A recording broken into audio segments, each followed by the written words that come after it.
I welcome you all here for the post-election meeting of the Toowoomba Regional Council. This meeting is open to the public and it will also be live streamed. I would like to thank those who are in the room with us today and acknowledge everybody watching via Council's social media channels.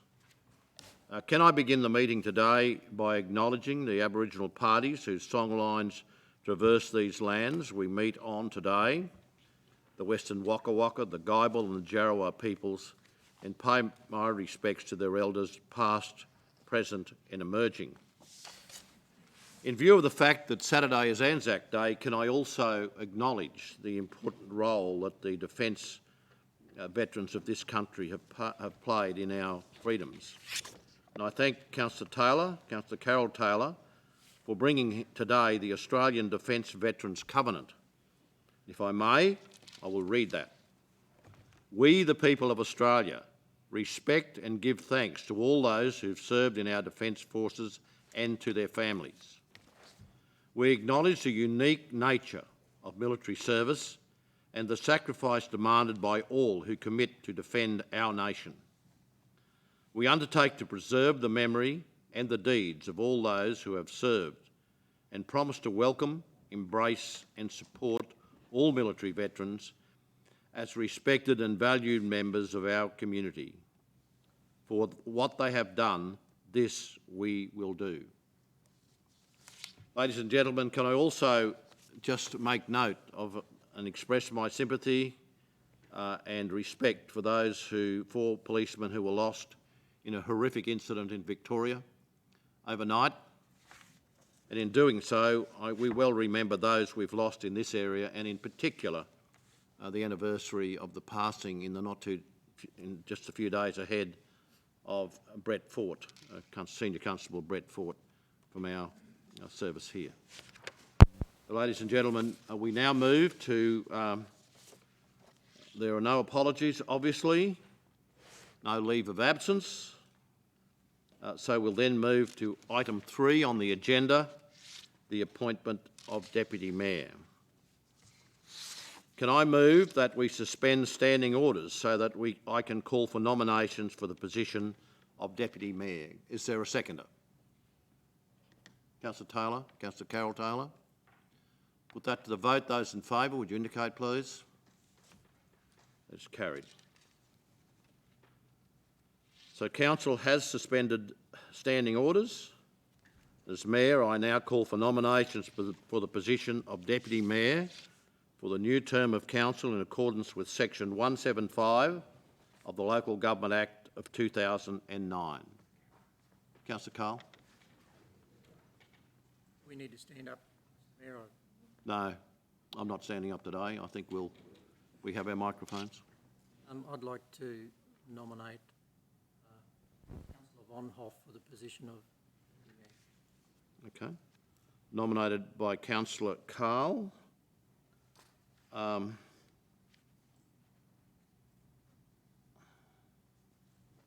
Councillor Von Hoff, do you accept that nomination? Yes. Okay. Are there any further nominations? Councillor Melissa Taylor. Mr Mayor, just as a side of the nomination, is it possible to put a motion before we do that?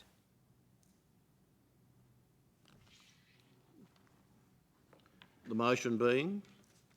That the council policy be that the period of Deputy Mayor be for an initial 2-year period. Okay. Brian? We're currently in suspended standing orders, so if you want to consider that motion, you'd have to come back into stop suspending your standing orders to actually make a council decision, then put a motion to that effect. Is that possible? That's possible. We need a motion from the floor that we resume normality in the council. Bob. You've moved that. Seconded by Councillor James. Those in favour? Just a moment. I'll have to count those votes. Count 1, 2. Question. Thank you, Mr Mayor. This is just voting on installing Going back. orders. Thank you. Restoring normality. Yeah. So we have 2 votes that side. 3, 4, 5, 6, 7. That motion is carried. We move now back to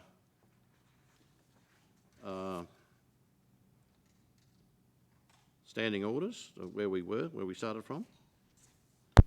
And your resolution. Brian, is this, we're going... Councillor, to move and get a second. You move the motion and get a seconder, please, and then we'll move into debate. Want me to reread that motion? Yes, please. That the council, Yes, if you could read the motion, please. that the council policy be that the period of deputy mayor be for an initial 2-year period. Moved by Councillor Melissa Taylor, seconded by Councillor Megan O'Hara-Sullivan. I'll put that as, do you wish to go into debate? Yes, thank you. To speak to the motion? Yes. Councillor Melissa? I believe that with the period that we're going through at the moment, the crisis period, that we need to ensure that we have consistency and experience and knowledge as deputy mayor. And I think if we had an initial 2-year period, it would give the community a sense of continuity with experience and knowledge with an existing council member. But then the second 2-year period would give the opportunity for somebody else to step forward into a deputy mayor position. Okay, speaker against? Councillor Taylor? Thank you, Mr Mayor. Councils under the Local Government Act have the opportunity to change their deputy mayor at any time. Many councils have theirs in place for 2 years, many for shorter periods than that. I do agree it's not a popularity contest and shouldn't be, and it should be a person who is able to stand in for the role of the mayor, should the mayor be incapacitated or out of the country. But I don't agree with setting anything. We don't have a policy at this point. A policy would need to be developed, and so I can't support this motion. Look, I might just suspend the debate at the moment and seek the legal advice of Grant on this matter. Thank you, councillors. In light of the motion that was foreshadowed, the council has sought legal advice on this issue as to the legality of being able to appoint a deputy mayor for a term less than the full term of the council. The legal advice to Pracy is to the effect that that would not be legal and would be subject to challenge if that was what council wished to do. The correct way to proceed according to the legal advice is, as indicated by Councillor Taylor, to appoint somebody for the full term, and then if at some future date the council wishes to change who the deputies are, whether that be at 1, 2 or 3 year intervals, the council has the ability to pass a resolution provided the requisite minimum notice has been given as is required by the Act. So that indicates very clearly that the resolution before you may be subject to challenge, would be subject to challenge, and it is not the advice that's been received, indicates quite clearly. It's probably an inappropriate way to go. Brian, would you like to comment on that, please? I just concur with the advice from Grant Wilson and the legal advice that we have received to this point in time. I would recommend that council doesn't put themselves at risk by making that resolution as has been proposed. I realise that we've begun the debate, but I would think that in view of that advice, do you wish to reconsider that motion? Councillor Melissa. I'll withdraw. Okay. So would you like to move accordingly? So I'll move that accordingly, that I withdraw that motion. That has been seconded by Councillor Summerfield. Any other comments in respect to that? Anybody wishing to make a comment? Councillor Shine. I'm just wondering whether there's some explanation as to support that advice, or on what basis was it given that it would be unsubstantiated or subject to challenge? Through you, Mr Chair, Councillor, the detail in the advice really spoke about the nature of the statutory scheme that applies in relation to the appointment of a deputy mayor, and uses words to the effect that appointing somebody for a period shorter than the actual term would be contrary to the provisions of the Act, which expressly envisage that council can at any time pass a resolution to change who the deputy mayor is from time to time. So they did consider whether or not it was reasonably arguable, and they've landed on the position in which they have. There's no specific prohibition about it. No, there's not.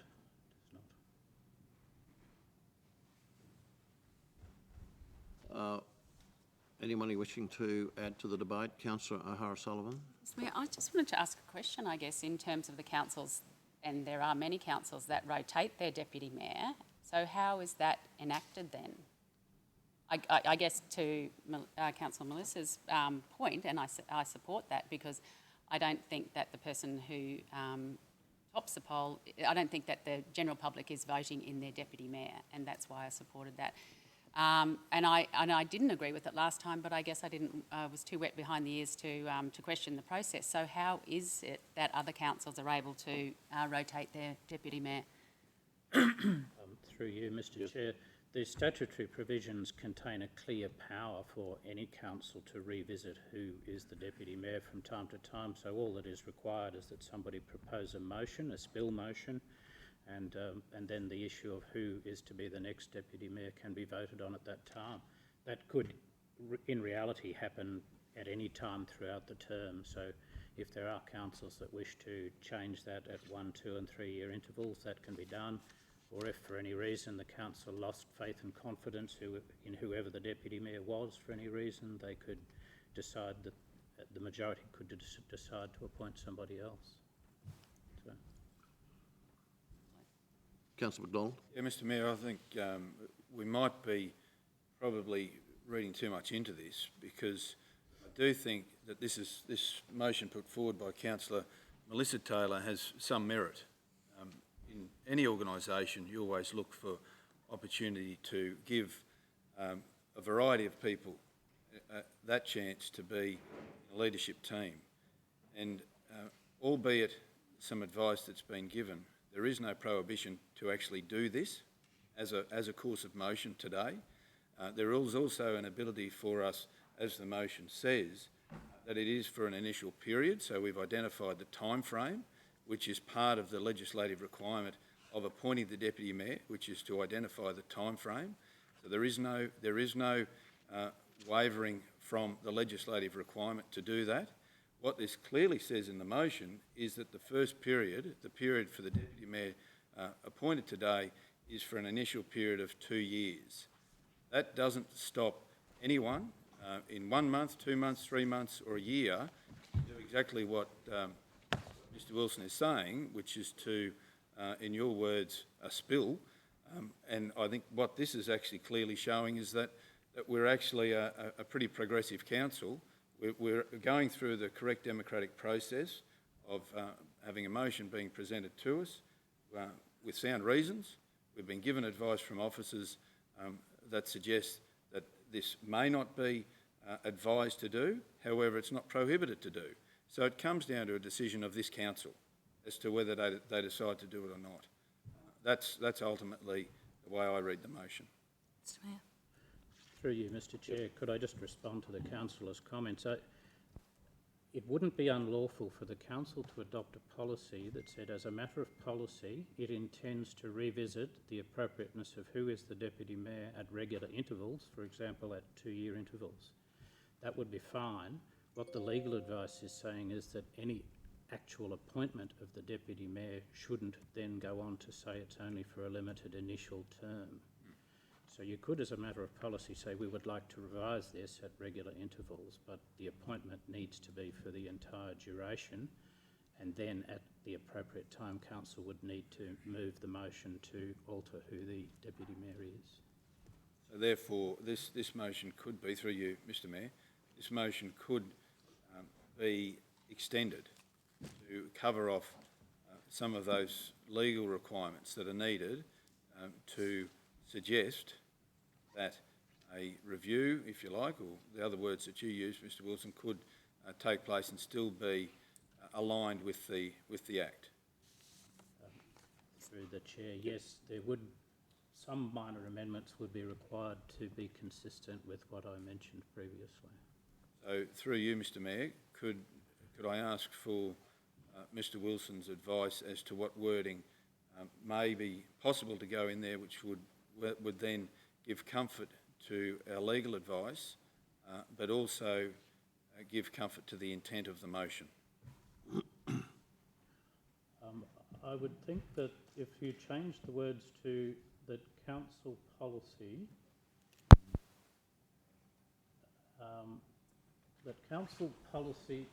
be that the appointment of deputy mayor be revisited at regular intervals, and it would be up to council to decide what those intervals are. You could simply say, for example, every 2 years, and that In favour of putting, for example, every 2 years. and that wouldn't be unlawful per se, as long as your active resolution of the mayor doesn't actually just appoint somebody for 2 years. Right, we have a motion before us, and you've withdrawn that motion. Mr Mayor, point of order, the motion has been withdrawn. The motion has been withdrawn, exactly. That's exactly what I was saying, Councillor Sorry, Fowler. Mr Mayor. So in the absence of another motion, we... Question. Question? Mr Mayor, yeah, can I ask through you, can I ask the initial mover of this motion round the intent of it? Because as I said, I understand all the legal things that have come through with it, so what I want to understand, and I think each of us needs to understand, is the intent of this around creating opportunities for more opportunities of leadership within council by saying 2 and 2, or is this motion put forward purely on what we said before around ensuring that the first 2 years you want some of the experience? My understanding of what it would be, and where I could have an understanding of what the intent of it was, is that if it's a case of being a progressive council where we're talking about promoting leadership, where we're talking about opportunity within council to fulfil some of these positions, I do think that absolutely has some merit. Case in point example, we've just finished a council term where 90 years experience walked out the door. That's a significant number of years that have left the council. So here could be an opportunity where we're saying future-wise, if there is the opportunity where we are providing and promoting more opportunity for positions, whether they be through chairs, through deputy mayoralty. So I'm just asking, can I ask, is that what the intent of this motion was? I think it's important. Allow you to answer that question, Councillor Melissa. You're exactly right, Councillor O'Shea. The intent of the motion was to promote leadership within the council and to ensure that we have continuity of knowledge and experience going through council chambers. And as you say, 90 years of experience has just walked out the door with 4. And I think by allowing 2-year term, it allows continuity of experience and knowledge for the first two years, and then the ensuing 2 years allows somebody else to step up and gain that knowledge and experience in another position. Absolutely. And I think it actually shows an innovative decision-making process of council. Okay. Council, it's in your hands. Mayor Antonio, have we moved into debate? Councillor Bonhoff. We moved into. Hasn't been moved. Sorry. Can we move into debate? There's a new motion. Well, there is a new motion. Has it been moved and seconded? Hasn't. No. Until we move and second that motion, we cannot move into debate. May I move a motion? Sorry. May I move a motion? Councillor McMahon has moved the motion that's on the screen. A seconder, please. Councillor O'Hara-Sullivan. Do you wish to speak, Councillor McMahon?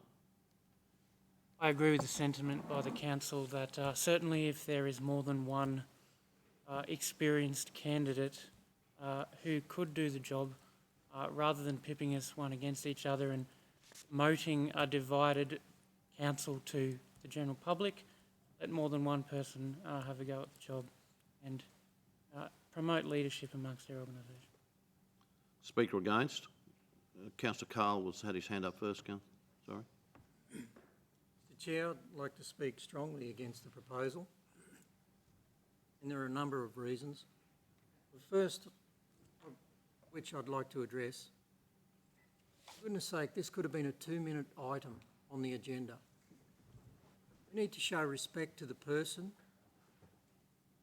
who, in the public's view, was no other way to put it, a favourite, to be selected as deputy mayor. The argument posed that they weren't voting for deputy mayor is a reasonable one, but it would be a reasonable assumption that most people would be comfortable with the person, i.e. Councillor Von Hoff, who has received the most votes.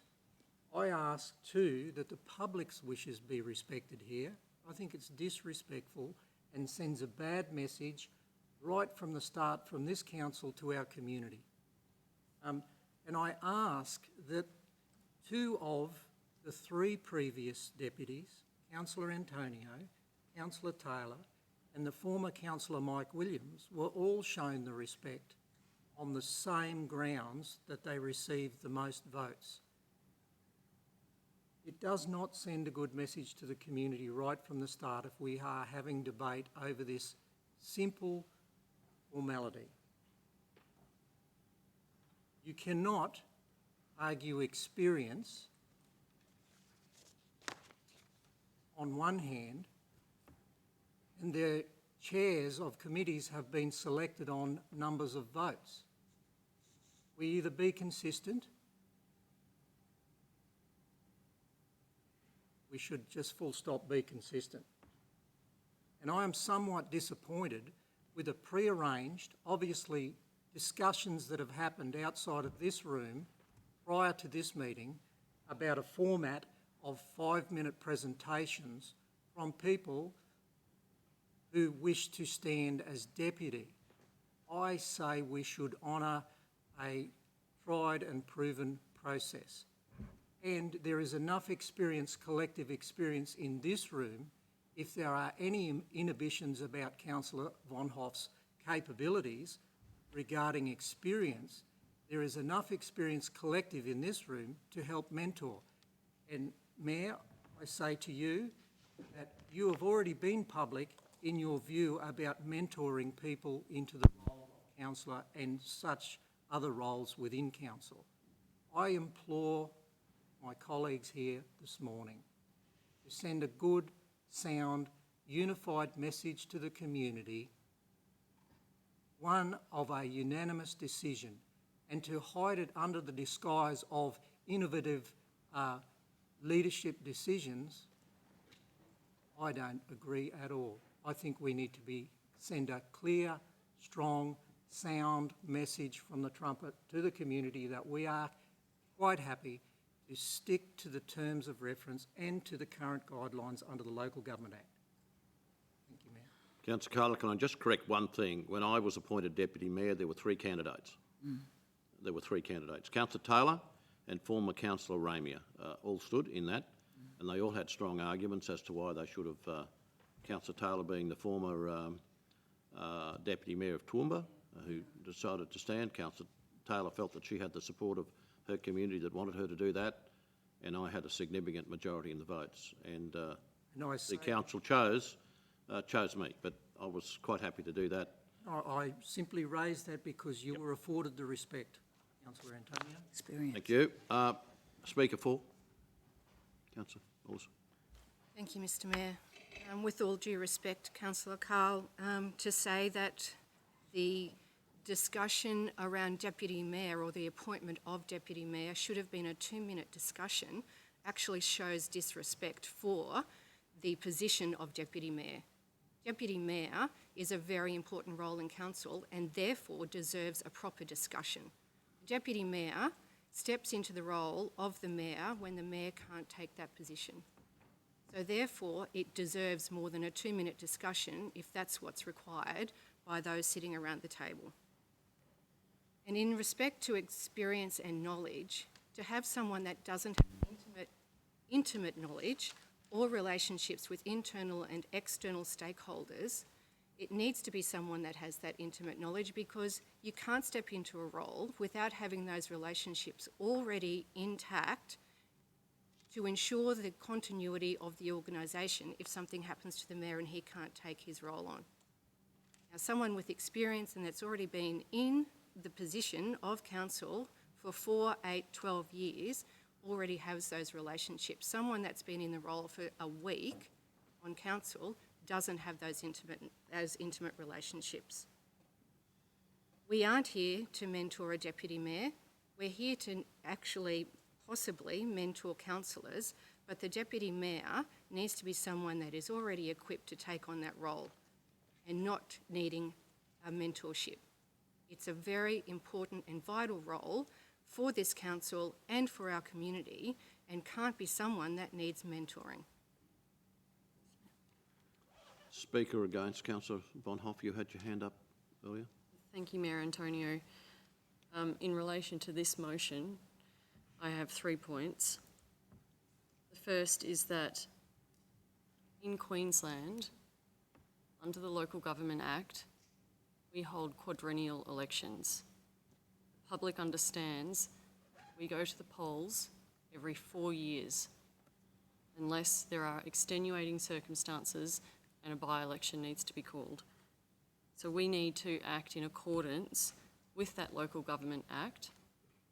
And as we've heard this morning, there is already provision within that Act over the course of that 4 years, if there is a loss of confidence or whatever reason in the Deputy Mayor, a motion can be moved at that point, or a spill, in your words. My second point, we as a council and as councillors are not in the business of succession planning. We are not a business, we are not a corporation, we are elected by the people. They decide who is a representative, who is a leader. We are not in the business of succession planning because we are not a business, we are not a corporation. And when I say succession planning, that's another way, another way of talking about promoting leadership. We're a democracy and people decide. My third point is that the reason for a 4-year term is because people need time in a role, leaders need time in a role. It's not prudent, in my opinion, to dip in and dip out of a leadership role. And in my opinion, it's not innovative. It in fact fosters instability. And Councillor McMahon spoke about his desire to avoid divided, split council. And again, to my mind, if we are moving that every 2 years we're back in this position, or sooner, that is exactly an antithesis to your desire that we are a cohesive council, because we'll be back in exactly this position 2 years from now. Thank you. Speaker for the motion, Councillor O'Hara. Thanks, Mr Mayor. We talk about the Local Government Act. The Local Government Act does not say that the person who gets the highest votes becomes the Deputy Mayor. That's just what's been done in this council by tradition, except for a couple of circumstances.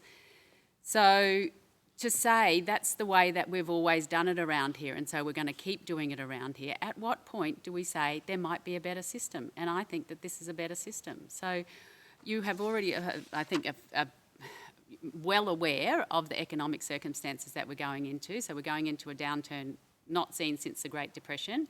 We need to today, not even tomorrow, but today, hit the ground running, telling this community how we can give them economic relief and economic stimulus.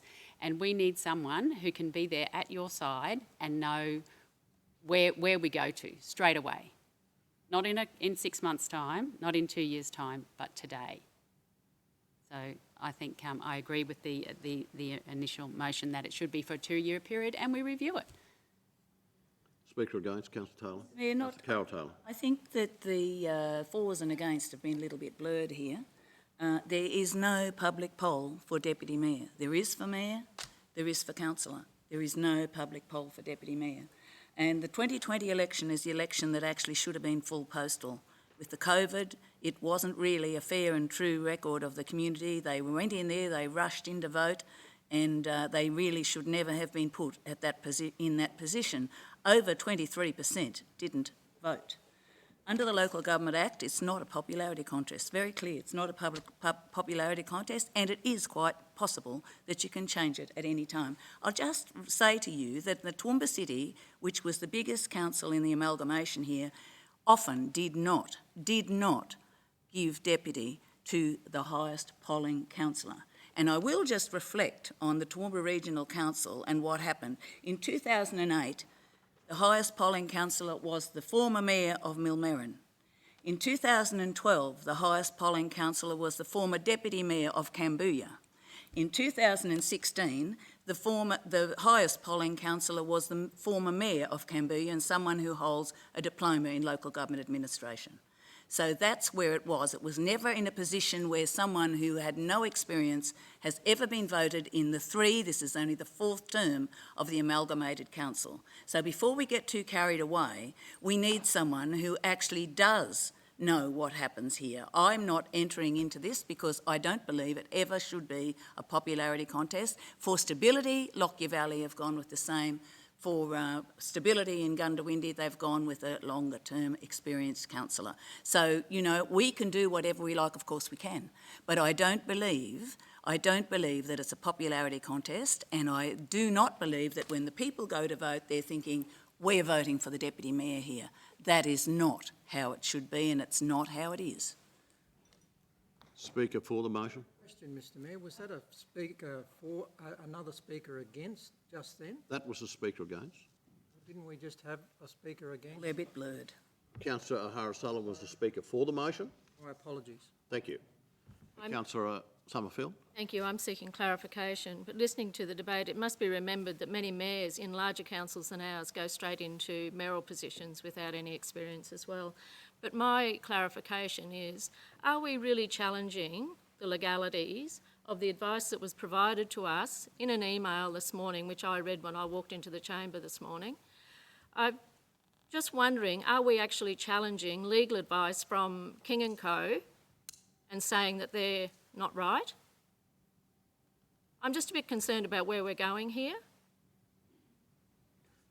Perhaps through the chair, Councillor, I don't believe that by passing this motion as to what Council's background policy position about revisiting the tenure of Deputy Mayor is would contradict King & Co.'s legal advice. King & Co.'s legal advice was very much focused on, could you appoint a Deputy Mayor for a limited term that was less than the full duration of Council?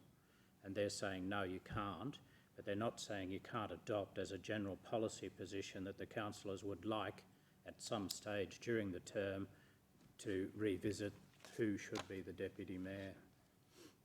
But in effect, you don't need to adopt this policy per se, because as it has been mentioned in the room, the council is at liberty to do that at any time, 365 days a year. Thank you. Anyone wishing to speak for the motion? If not, would the mover please sum up if they wish? I move that we enact the motion that the period of Deputy Mayor for an interval of 2 years be and revisited every 2 years. Is that what's the content of the, I haven't got it in front of me.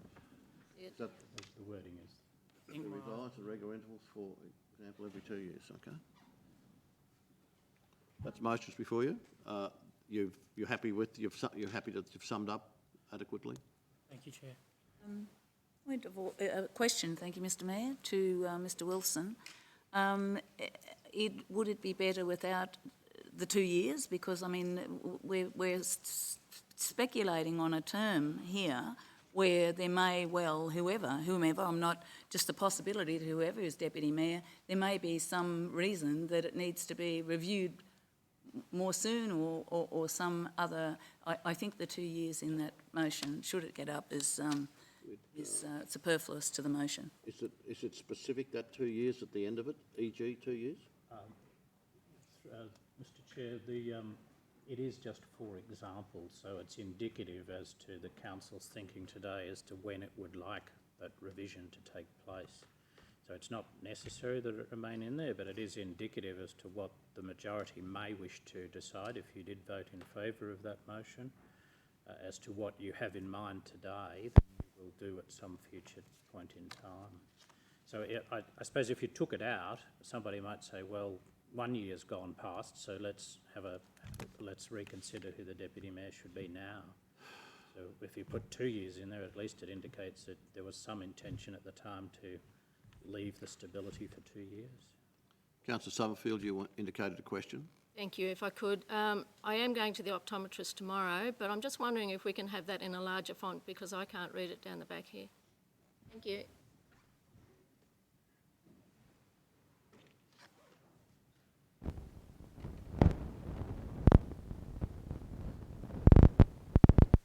Okay, that's the case. I will close the debate and I'll seek a vote.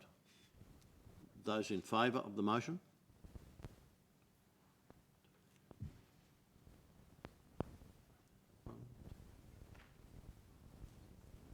Motion is carried. Call a division of the vote, please. Division of the vote, okay. All for division? Who's for? Against? Against? Who's against?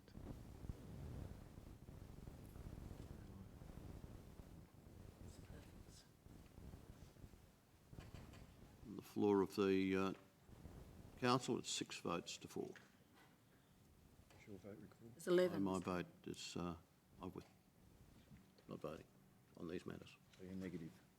Sorry, can I just ask, how did you vote, Mr Mayor?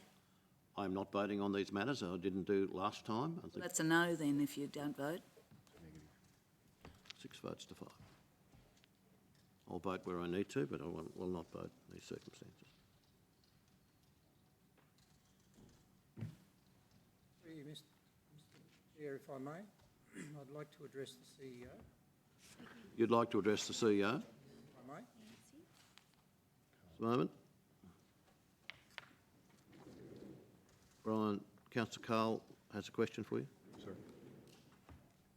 Mr. CEO, I'd like to formally state to you in a public setting that I've become aware of some coercion in the lead up to this meeting in discussions about how people should vote. And I'll be taking that matter up with you later. And that is the reason why I called a division of the vote. Can I respond? Yes, Brian, could you respond, please? Councillor, if you have wished to make a complaint, I'm not the authority to make the complaint to. It's the Office of the Independent Assessor. So I suggest you go directly to that agency. I can make you aware if you like of what's come to my attention. I'm happy to do so. I have an obligation, if you bring it to my attention, that I also have to forward that to the Office of the Independent Assessor. Why I'm bringing it to your attention, and I'm happy to do so as well. Mr Mayor, I might make a comment there too. I think it's not started very well and there have been meetings within meetings in this council and I'd have to say that I'm very disappointed about it. Okay, well, I guess in view of a number of factors that were put in front of us, we were getting a fair bit of legal advice. And I don't know, And we were all here yesterday, so we could have all been in a discussion. Okay. Righto. So, where to from here, Brian? I would suggest you move to suspend standing orders. Move again, to suspend standing orders again. I will move that. Would someone like to second that, please? Councillor McDonald. Those in favour? Okay. Previously, we had one nomination. Is there a second? Are there any other nominations for the position of Deputy Mayor? Councillor Megan O'Hara-Sullivan. Thanks, Mr Mayor. It's been an interesting discussion. I don't think having debate is ever a bad thing. It's a good thing. But to that end, I think I've stated all the reasons why the person I am going to nominate is a good choice for Deputy Mayor. I'd like to nominate Councillor McDonald. Do you accept that nomination, Councillor McDonald? Well, Mr Mayor, thank you. Councillor McDonald has accepted that nomination. Any other nominations for Deputy Mayor?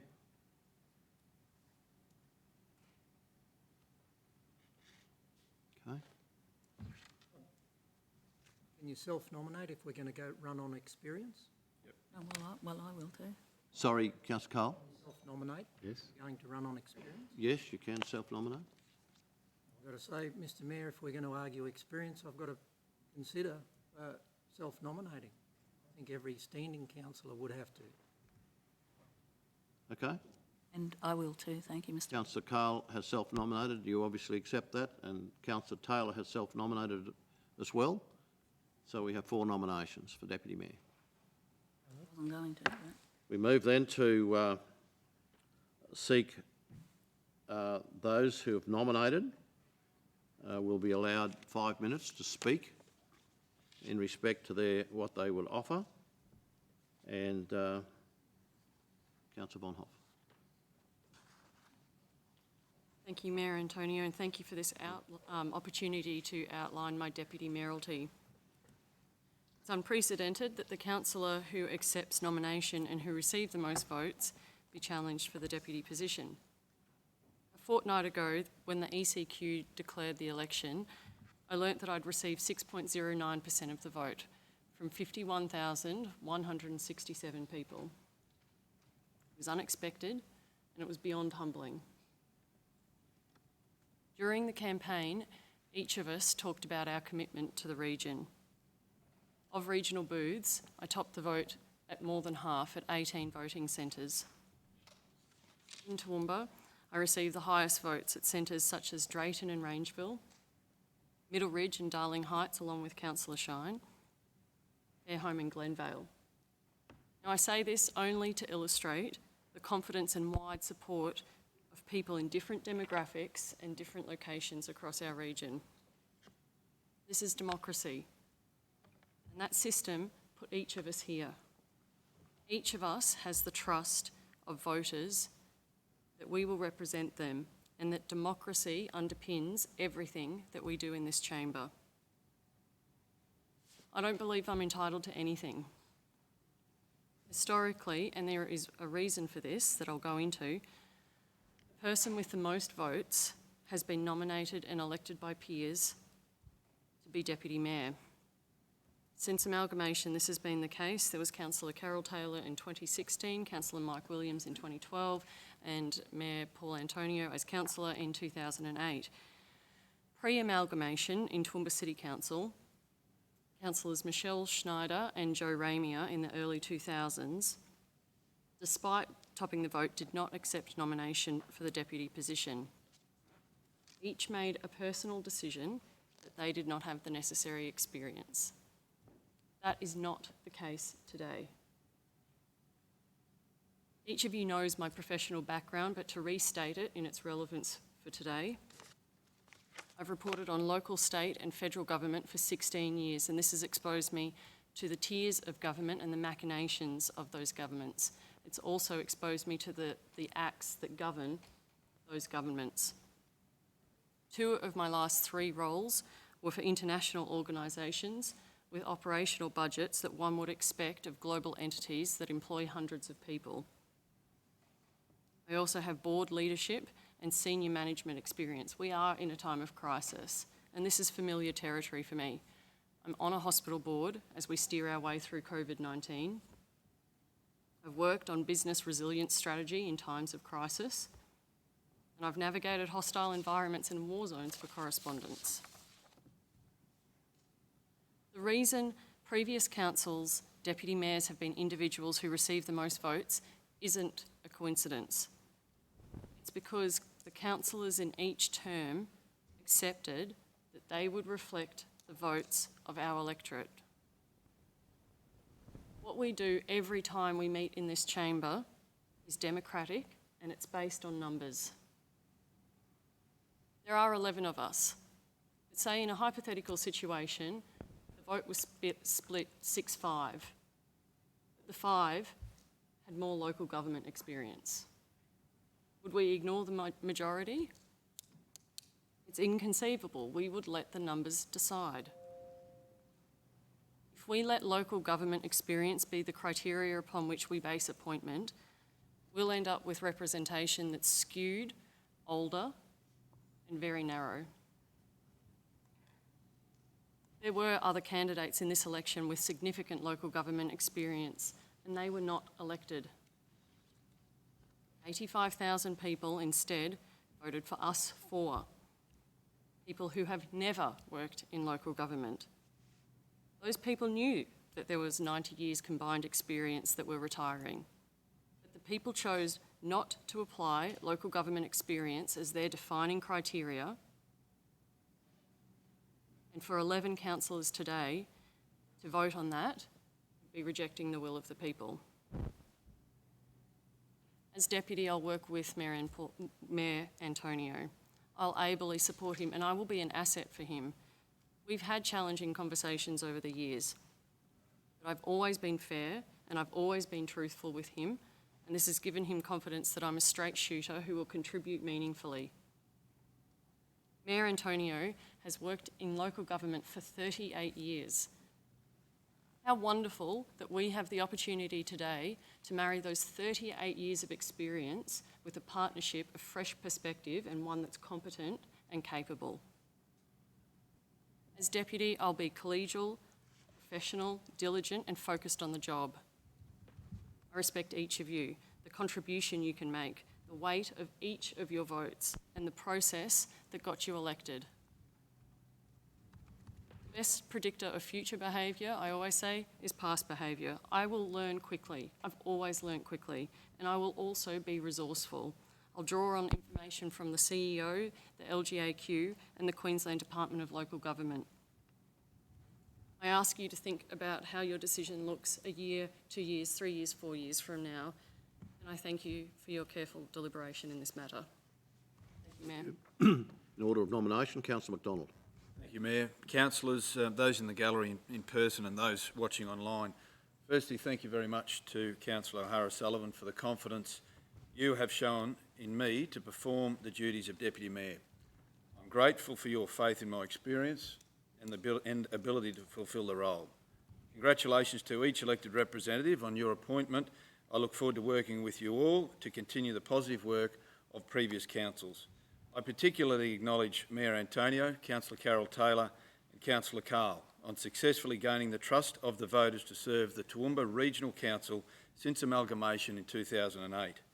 To all non-elected candidates, thank you for showing the courage and passion to put yourselves forward for election. And to my supporters and those voters who marked me on the ballot paper, I'm humbled by the trust you've shown in me to serve a third consecutive term. Does it make sense? Does it add value? These are the two questions I ask myself as part of a decision-making process. My appointment as Deputy Mayor does make sense and does add value. One of the greatest accolades to come my way during the election campaign was from Ekraj Adhikari when he said, "Jeff, the reason I'm running for council is because you inspired me to do so. I feel like I've won already when I see my signs next to yours." As part of this new leadership team in council, I encourage all of us to inspire more people like Ekraj to get involved in our region at all community levels. 9 years ago, when I ran for council, I was asked why. And the response to that question is the same as it is today. Because I care. I care for the Toowoomba region and its people, and that's what drives me each and every day. It is an honour to be bestowed the responsibility of working with the newly elected team, to showcase what makes our region so special and why it is what I believe the most desirable place to live, learn, work and play. We have entered what is clearly becoming one of the toughest stanzas in our history as a nation and as a region. The community have elected a strong council, which I believe will bring collective wisdom, individual ideas and shared experience to turn many of these challenges into opportunities. I have 8 years of listening to and understanding the community. The Environment and Community Group that I've chaired for 8 years has achieved legacy projects that our community benefit from now and well into the future. The Toowoomba City Library, this venue, the City Hall Annex, the Principal Works Depot, Railway Goods Shed, Empire Theatre refurbishment, swimming pool capital improvements across the region, Highfield Sports Park, Highfields Library on its way, Australian Tourism Hall of Fame for Carnival Flowers, year-on-year growth of events, record visitation, introduction of the first Aboriginal Torres Strait Islander Advisory Committee, initiated the first Youth Leader program, supported the health and safety of our region through Safer Toowoomba Regional Partnerships, facilitated the introduction of 5 parkruns across our region, local disaster management coordination through floods, fire and now the pandemic. These highlights showcase the experience I've gained navigating through the legislative environment, governance and statutory requirements of local government, together with strong connections forged with stakeholder groups across all departments of council and throughout the region. The experience of understanding the business of council is something only time in this role affords. Our corporate plan, developed by the community through the last term of council, identifies the values and behaviours of the council, and this includes the strategic arm of council. That's us, councillors. Teamwork, respect, accountability, safety and wellbeing, and honesty. These values and behaviours, coupled with the code of conduct of councillors, responsibility, respect and reputation, overlay nicely with my personal values and behaviours of being great, G-R-E-A-T, every day. Grateful, respectful, have an energetic attitude and be trustworthy. Right at this moment, we need strong, sensible and common sense leadership. I can leverage my 8 years' experience on council with the skills and knowledge of multiple decades of private enterprise and community organisation experience to add value to this role to the benefit of our region. Councillors, our task is large. Together we will make a positive difference and we will inspire the brilliance of our community that is currently being demonstrated to continue. I'm up for the task and I'm determined to ensure that the 2020-2024 team in Toowoomba Regional Council is a great team. Does it make sense? Does it add value? That's the question we should ask ourselves.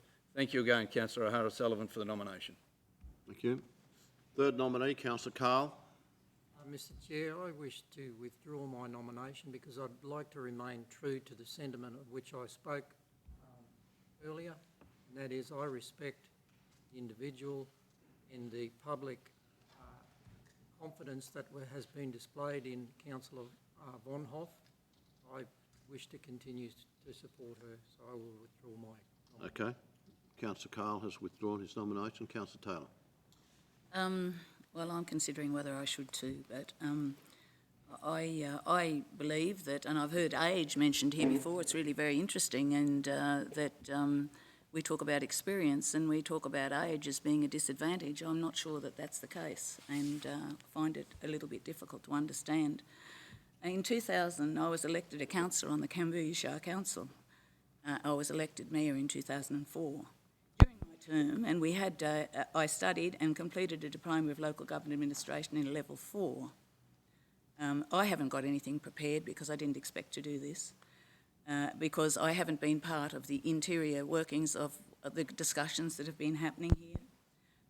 I've been Eastern Down Regional Road Group Chair since 2004, and in those days it wasn't just, there were 8 members of that regional road group, and now we are that group in one council.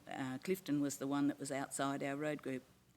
My connection to my community is what drives me, and I'm very proud of it, and public service, and that's what drives me to public service. And I work hard to connect to all areas of our community in our region.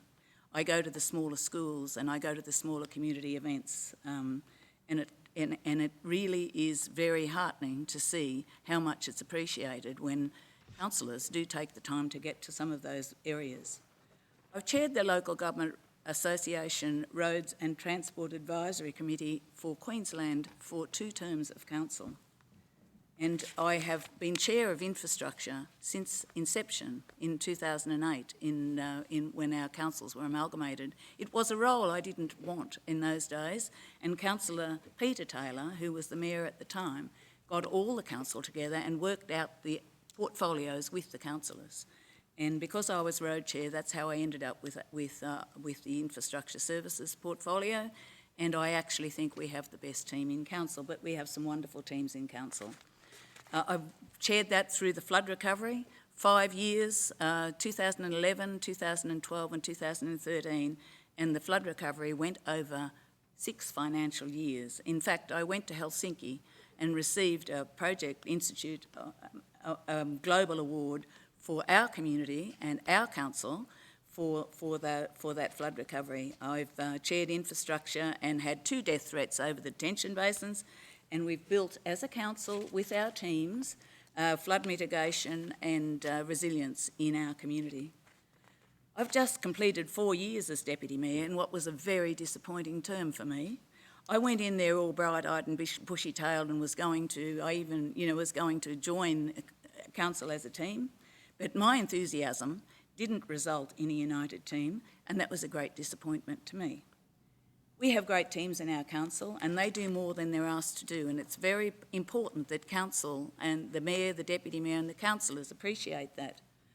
This term will be very difficult, and I hope council will consider, we've talked about things, but I hope council will consider the impacts on the everyday citizens of this community for this COVID lockdown, of the sole operators and the small businesses in our community and their employees who aren't eligible for anything, and as well as the bigger ones who actually provide the jobs. We know we need economic benefit to have those jobs and keep our community vibrant. So I do believe this term is going to be very crucial. I don't have anything written out. I don't expect to be successful in this, but I do thank you very much for the opportunity of being able to put my case. Thank you.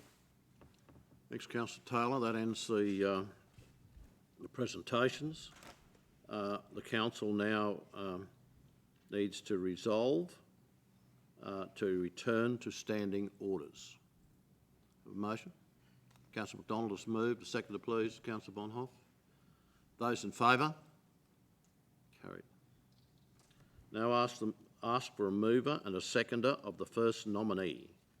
The way this process will go is that if the majority of councillors vote in favour of the first nominee being appointed, they will naturally become the deputy mayor. If they don't, she doesn't get the appropriate vote, it will then go to the second nominee, and consequently, if they don't get the appropriate vote, it will go to the third one. So the majority vote is important in this, and that's the process that we now will go through. So I ask now for a mover and a seconder for the first nominee.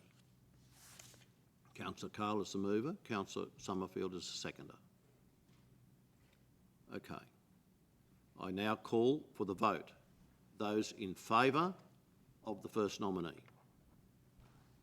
2, 3, 4, 5 votes. Okay, 5 votes. Now call for the mover and a seconder for the second nominee. Councillor O'Hara, Councillor Melissa. Motion lost. Councillor Melissa Taylor. Just say the last motion was lost. The last motion was lost. Sorry. Moving this one, second one. Sorry. Mr Mayor, can I ask how you voted? I voted in the negative that time. I did not vote. Okay. Apologies, Mayor Antonio, I request a division of the vote. Call for a division. Okay, Taylor. A point of order also, if I might, the Mayor needs to indicate how the Mayor is voting under the Local Government Act. No, he doesn't. Meeting procedure. Councillor Taylor. So who was against? So For, sorry? those who were, well, I didn't even call for those against, of course, there were 5 in favour. Okay?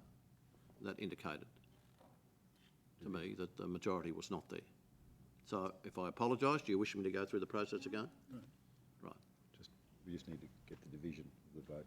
The division of those votes, please. Carl Summerfield? Summerfield in favour, Councillor Cole in favour, Councillor Taylor in favour, Councillor Bonhoff in favour.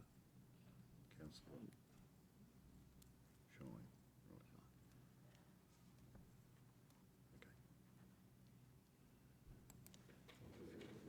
Right. Okay. Okay.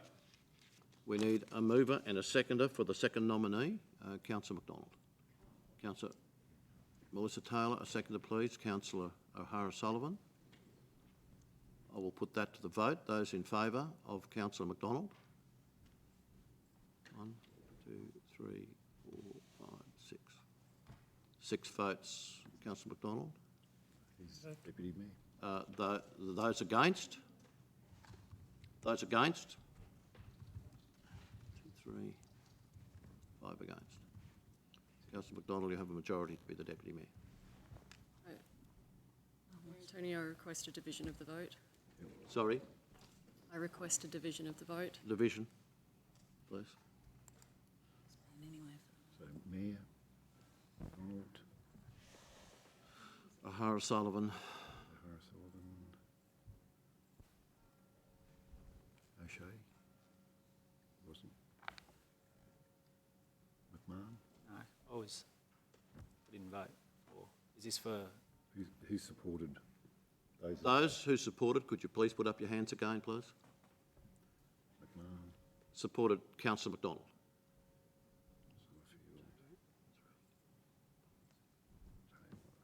Okay, You need to provide clarification there, Mr Mayor, that this is actually a new resolution. sorry, that is. You need to provide clarification there that this is actually a new resolution. it was a new resolution. I would think, Mr Legal Advisor? So you've got New resolution. Clearly, there was a new resolution, moved and seconded.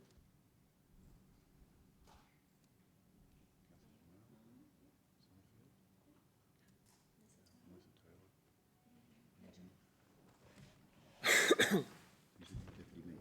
Sorry? That's right, there's 6 there, he's the Deputy Mayor. Okay, well, that clears up that matter. We move then, Question. sorry, Sorry, Mayor Antonio, I can't see where councillor O'Shea is here. I was against both? No, clarify. That's those who voted for. sorry, the clarification is required in respect to what? Well, How you voted in the second vote? I voted against the first motion, I voted against the second motion. Was to be, so there could have been a third, but obviously it doesn't matter now. You voted for the first motion, against? I voted against the first, it's recorded, and I voted against the second. 3 nominees, obviously, but it doesn't matter now with the third. That was your choice with separate resolutions. Correct. Yep, No, yeah, that was your choice with separate resolutions. arguing it, I was just saying there was just clarification around which Oh, okay. I was just explaining if it was So what I've done, clear. I've recorded who voted for, so whoever not appears in for, I'll mark as against. Put them in against. They'll be recorded in against those who did not. You're recording those who voted against, not those who voted for. Is that right? That is adequate legally to clearly define? The record will showing who's for, and Wendy will put in who's voted against. You can do it now if you want to wait and put it all in there, or she was just going to put it in as, because you know who's for, everybody else has to be against. There's a question, Paul. Sorry, question? So, thank you, Mayor Antonio. So, we have not, it has not been carried then because we do not have a majority. We have 5 and 5. 6 is 6. 6. Well, I could see 6 there. So there's 3 motions and 11 votes for each of them, potentially. There is. depends which number you're in. So the second one, there's no third one. Yeah, correct. That was sort of what I was just clarifying. Some healing over there. Sorry, Councillor Sorry. Taylor. Any further questions? If not, Can I ask a question? Sorry. Yes. Apologies to me. Can I ask a question, probably through the CEO, through Mr Wilson?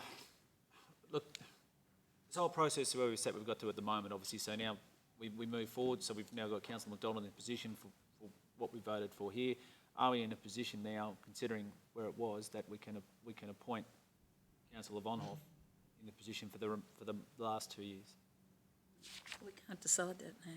we can't decide that. That will come up as an option of councils in 2 years' time, or whenever that needs to be done.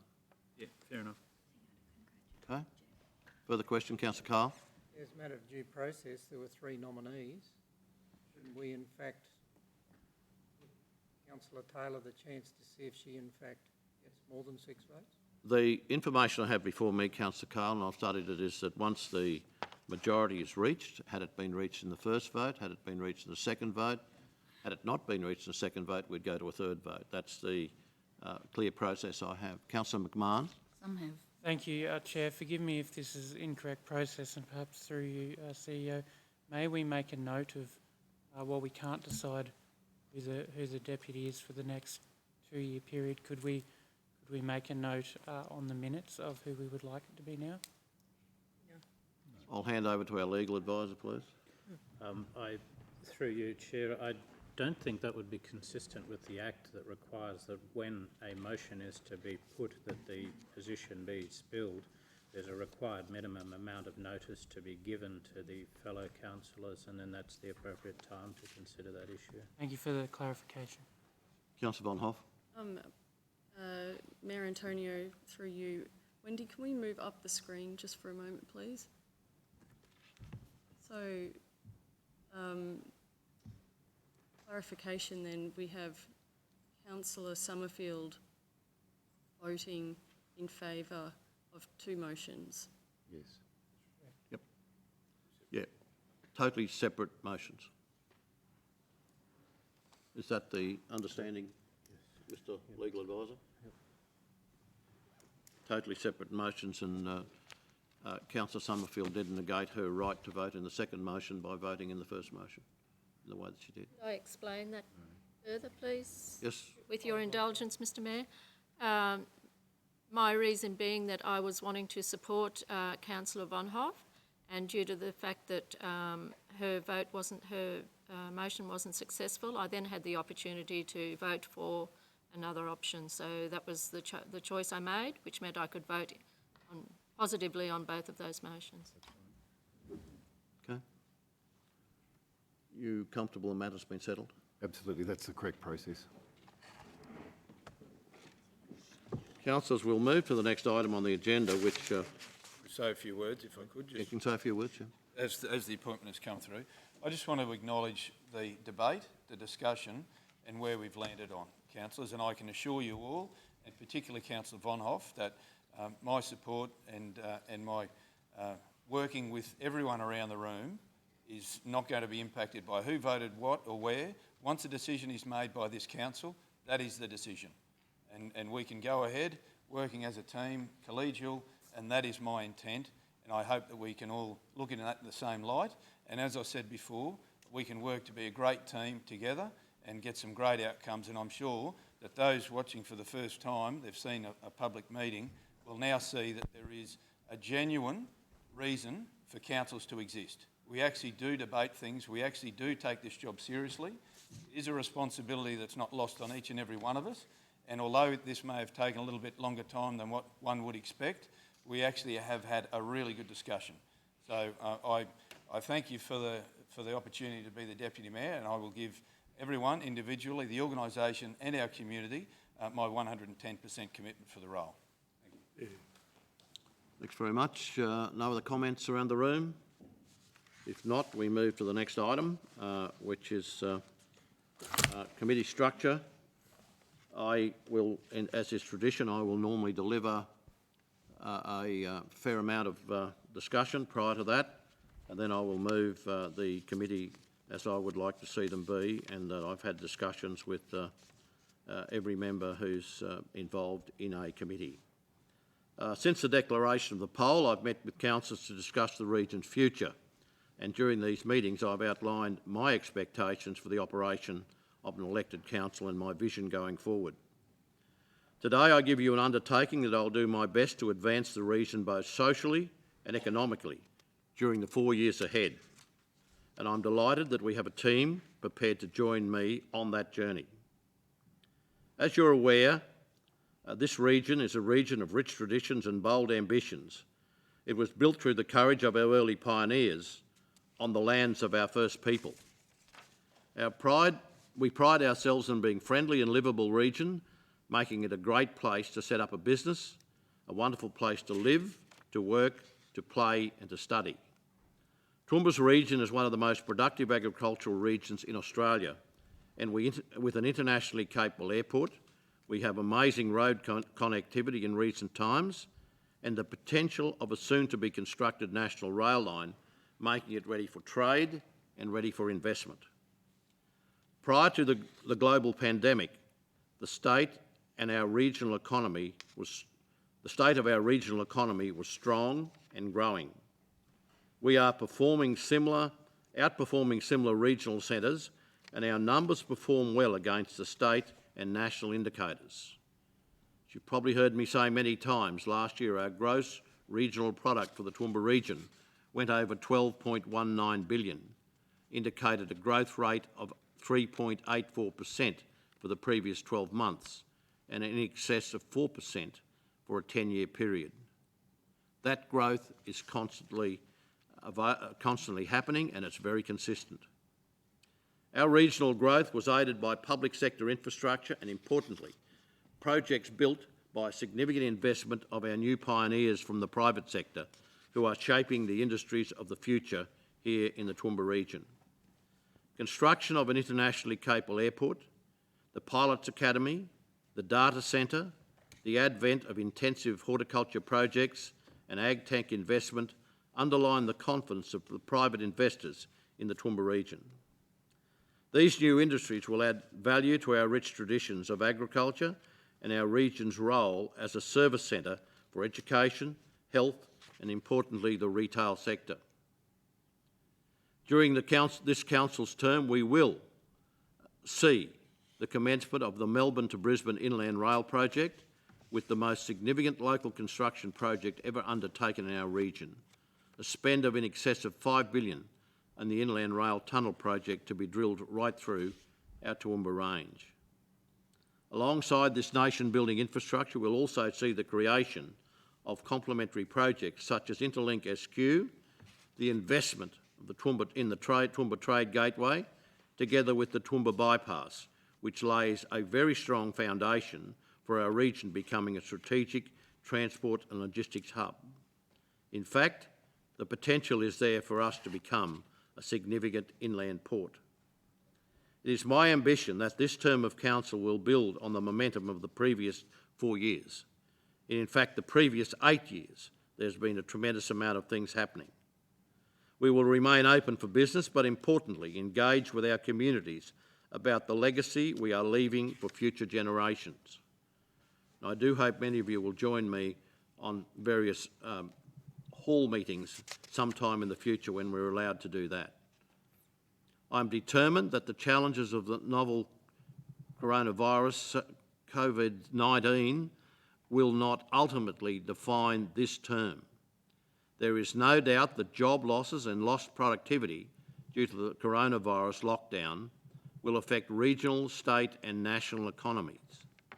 But I'm optimistic that our region has the resolve and has the broad base from which we can rebound strongly and return to a more normal activity, which is with the right support measures from state and federal government. We in local government are quite clearly the community builders, and our response to this pandemic must help our business communities to rebuild after this unprecedented event. We look forward to working complementary with the state and federal government to support those impacted. The pandemic is not the only challenge we will face during this term. As a council, our collective goals, we must address many, and the tasks are quite varied. We must address water security, and I will continue to work with the Lockyer Valley, Southern Downs Regional Council, Western Downs Regional Council and the Tenterfield Council as we talk about future water for our region. The renewed planning scheme is something that will prepare us for the future. It will balance the livability with the investment-friendly conditions that support good development. Critically, we need to invest heavily in regional roads and regional industry to accommodate future growth, as well invest in that infrastructure that makes us more resilient to disasters. At the same time, we must invest in a community infrastructure such as libraries, art galleries, community halls, swimming pools, to make our region far more livable. Our council must create an environment that encourages people from all over the world to live, work and to play, as well as study in our region. Encouraging a more active and healthy community by maintaining our world-renowned parks and recreational facilities, and in doing so increase the number of visitors that come to our region, and building on the success of our premier event, the Toowoomba Carnival of Flowers. Council's waste management strategy will grow in importance as we try to drive home the message of reduce, reuse and recycle. Engaging with our community as a truly customer service focused organisation that understands the needs of our residents. Importantly, we must do all this in a financially sustainable way. I believe that our residents expect strong leadership from elected representatives and at a level of professionalism that is beyond reproach. We need, as has already been discussed, a team effort. As a council, we must work as a united team with a cooperative culture that is respectful to a broad range of opinions that may be expressed from time to time in this chamber by members of this council. I believe in the current portfolio system with a council chair for each committee. It's an effective way to meet the regional challenges and help deliver a $500 million budget to maintain our significant asset base. The strength of the portfolio model is that it allows each issue to be brought to council to have it so that everybody has an input and the final decision is made by all members of the council. Therefore, I propose that we retain this model with some minor improvements. The portfolio structure will again align directly with the organisational structure. The primary governance and decision-making framework comprise of an ordinary meeting of council and 6 subsidiary standing committees, in no particular order, being the Economic Development Committee, the Water and Waste Committee, the Infrastructure Committee, the Planning and Development Committee, the Environment Community Committee and the Finance and Business Strategy Committee. To reflect the immense opportunities before us in attracting investment to our region, I will personally chair the Economic Development portfolio. It has been my experience dealing with investors, particularly in the international context, that the Office of the Mayor brings significant weight to discussions and can positively influence outcomes. In my absence, I will be assisted by the Chair of Planning and Development Committee, whose portfolio has a carriage of economic development, and my colleagues from the relevant portfolios on a case-by-case basis. Each committee will have a council chair and assisting will have a portfolio leader. The delineation of workload within the work group is consistent with the previous term and is noted in the agenda. I am confident that our combined efforts will strengthen our rich traditions and ensure current and future generations take full advantage of our bold ambitions. The past years have been an exciting time to be part of the Toowoomba region, but the best days are ahead. The foundations have been laid for a very bright future, and I look forward to that giving us more growth in our economy and allowing us to seize the opportunities. And in doing so, I hope that we can provide significant opportunities for future generations. I'm now happy to move a resolution that I request the support of Council in this resolution. The primary council governance and decision-making framework comprise of an ordinary meeting and 6 subsidiary standing committees, being Economic Development, Infrastructure, Water and Waste, Planning and Development, Environment and Community, Finance and Business Strategy. 2, that the chairs of the respective committees be, as previously mentioned, I will chair Economic Development. The Infrastructure Chair will be Councillor Carol Taylor. The Water and Waste Committee Chair will be Councillor Rebecca Von Hoff. The Planning and Development Committee will be Councillor Megan O'Hara-Sullivan. The Environment Community Services Committee will be Councillor James O'Shea. The Finance and Business Strategy Committee will be Councillor Jeff McDonald. 3, that the following councillors be appointed as portfolio leaders to support the nominated committee chairs. In my case, in Economic Development, Councillor Megan O'Hara-Sullivan. Infrastructure Committee, Councillor Melissa Taylor. Water and Waste Committee, Councillor Nancy Summerfield. Planning and Development Committee, Councillor Bill Carl. Environment Community Committee, Councillor Tim McMahon. Finance and Business Strategy, Councillor Kerry Shine. 4, that the terms of reference and reporting requirements for 6 standing committees in attachments 1 to 6 be adopted. 5, that the 2.08 committee chairperson and portfolio leaders guidelines attachment 7 be adopted. That the Mayor be delegated the authority to review the performance of committees from time to time, including amending the terms of reference and redistributing the role of chairs of the respective committees and portfolio leaders if need be. That unless otherwise determined in item 7 by council, the committees themselves, standing committee meetings will be held on the second Tuesday and Wednesday of each month, commencing at 9 o'clock, and the ordinary meeting of council will be held on the third Tuesday of each month, commencing at 10 a.m. in the council chambers, City Hall, 541 Ruthven Street. I so move those resolutions. Seconder, please, before we go on. Councillor McMahon, yeah. Councillor Carl. I wanted to wish to raise an amendment to the recommendation, is all. Okay. Mover a seconder. Okay, you'd like to move an amendment? Yeah, or at least flag an amendment. Yes, raise an amendment, and that is on item 6.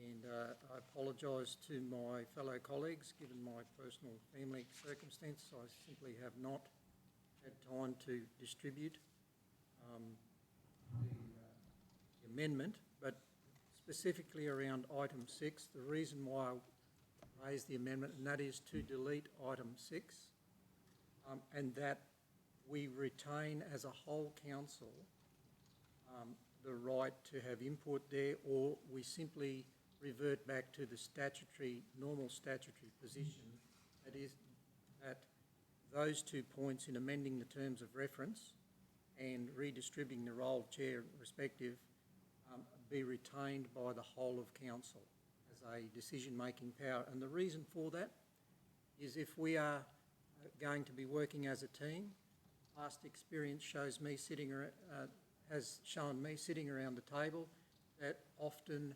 councillors would like to have input and should rightfully so have input to any such changes regarding performance roles or responsibilities, because there needs to be open, and that needs to be facilitated through open, transparent discussion and a formal process of coming back to a council meeting for decision for any such changes to happen in that structure. I would see otherwise for the potential for discussions to be had outside the formal meeting room about performance of any such portfolios or individuals as not conducive to transparent governance. And I do believe strongly that it's council's position to be able to be collectively involved. At the end of the day, we are all equally elected representatives to represent our community. So that's why I'm flagging that item 6 be deleted from that recommendation, and we revert to normal statutory right of council as a whole to discuss any such changes collectively with the Mayor. I just have a question, Mr Mayor. Question. Councillor Carl, if I could. Councillor Carl, would that be the same as simply saying that council, and remove the words the Mayor be delegated the authority, that council review the performance of committees from time to time? Look, I think, Councillor Carl, my view is that that's... I've never had the occasion to have to do anything of this nature. It would have certainly been brought to council, and I don't mind if it's down in writing, to be quite honest, if it's just part of our policy. Councillor Carl, would you be comfortable if that was just to say that council review the performance, so you remove the Mayor be delegated the authority to review? That would be quite... Well, I've never exercised my right in that area, but if anything there were to be changes, it would have certainly been brought to council. But to have it actually in the documentation is probably a good thing. Any comments? I'm happy that with the consent of whoever's prepared to second this motion, I'm quite happy that be. Over to second the motion. Councillor McDonald has seconded the motion. So that motion deals with all those items up to item 7, and it basically has now been slightly changed, and I'm comfortable with that change. Thank you for bringing that up, Councillor Carl. Councillor Shine? Just wondering, in relation to 6, the Mayor, now the Council, has the authority to review and redistribute the role of chairperson. Do you want to add in, is it sensible to add in portfolio leader? For example, if the leader then became the chair. Yep. Well, that's appropriate, I think, that those 2 areas be covered. Any comment from Brian or? Council already has that power, but you're just saying that you want to review that. There's, from time to time, you can do that anyway without, if you delete it in total, but that makes it very clear of your intention, so that's fine as it stands. No other comments? If not, I will put that motion. Those in favour? That is carried. Right. We move then to item 5, which is the Audit and Risk Committee. He made the motion. You just allow me to catch up here on my... Amendment. So we've voted on the amendment to become a motion. So now, the last one was an amendment, which we voted on the amendment to accept, and now we have to have the substantive motion. just a moment. I sought permission from Councillor Carl without actually finalising that, if he'd be happy if we in fact changed that. Councillor Carl agreed, so I should have reverted back to the original motion, which I didn't do. But I think effectively we put that original motion with those changes that Councillor Carl required. Are there any comments around the room in respect to that? If we can, I've confessed and... Mr Mayor, wouldn't it be, through you to the CEO and Mr Wilson, wouldn't it be that this is fresh, we're looking at it, it's like something coming to committee? I mean, it's not been adopted, so it can be changed, can't it? Somewhere down the track. No, now. Yeah. This is just a draft. Yep. Until it's adopted, it's only a draft. That's right. So it's not actually that we need to, I don't believe it needs to be an amendment. It's just it's actually Councillor Carl and everybody seems to be on board. Yep. So this is just a draft. It's not actually something that's been accepted or anything else. This is just coming to us. Yeah, I think there's an acceptance around the room that that's where we've got to. Councillor Carl has agreed that there be some change. That's okay. It's all okay? Yep. I apologise for not actually formalising that. Who was the original seconder? We didn't. Okay. Sorry, Paul. We didn't have an original seconder, so if we have the motion that was put by Councillor Carl, we need a seconder with that amendment in it, so, and then we can put it to council. And that seconder was Councillor McDonald. Councillor McDonald seconded that. Yep. That amendment. You're comfortable with the amendment, with the slight change? More than comfortable. Okay. Yeah, righto. Thanks. Sorry about that. A tough day. Yep. The original motion. Right, so that motion is carried. We move then to item 5, the Audit and Risk Committee, and we seek nominations for the Audit and Risk Committee. Mr Mayor, I'd nominate Kerry Shine to be Councillor Shine. Councillor Shine, you'd be happy to be on the Audit and Risk Committee? Yes, not by myself though, but... Not a bad spot for a lawyer. Councillor Megan? Mr Mayor, why it's been recommended that there's only one person on the audit and risk instead of 2? There's usually 2. Previously? Well, I'm hoping there's more than one, actually. I'm hoping we get more than one nomination. Nominate you. I think we need a couple of people there. I nominate Councillor McDonald. We always have had 2. Yep. And of course, if there is a good experience for anybody, a learning experience, go and sit on the Audit and Risk Committee, and you'll find out why we have them. They certainly they have a good dig down into what we're doing. So, any further nominations? Well, I did. Yes, you've got him, he's got you. Councillor Carl? Can you self-nominate? Yeah, Self-nominate? yeah. I can nominate you, councillor Carl, if you want to go on it.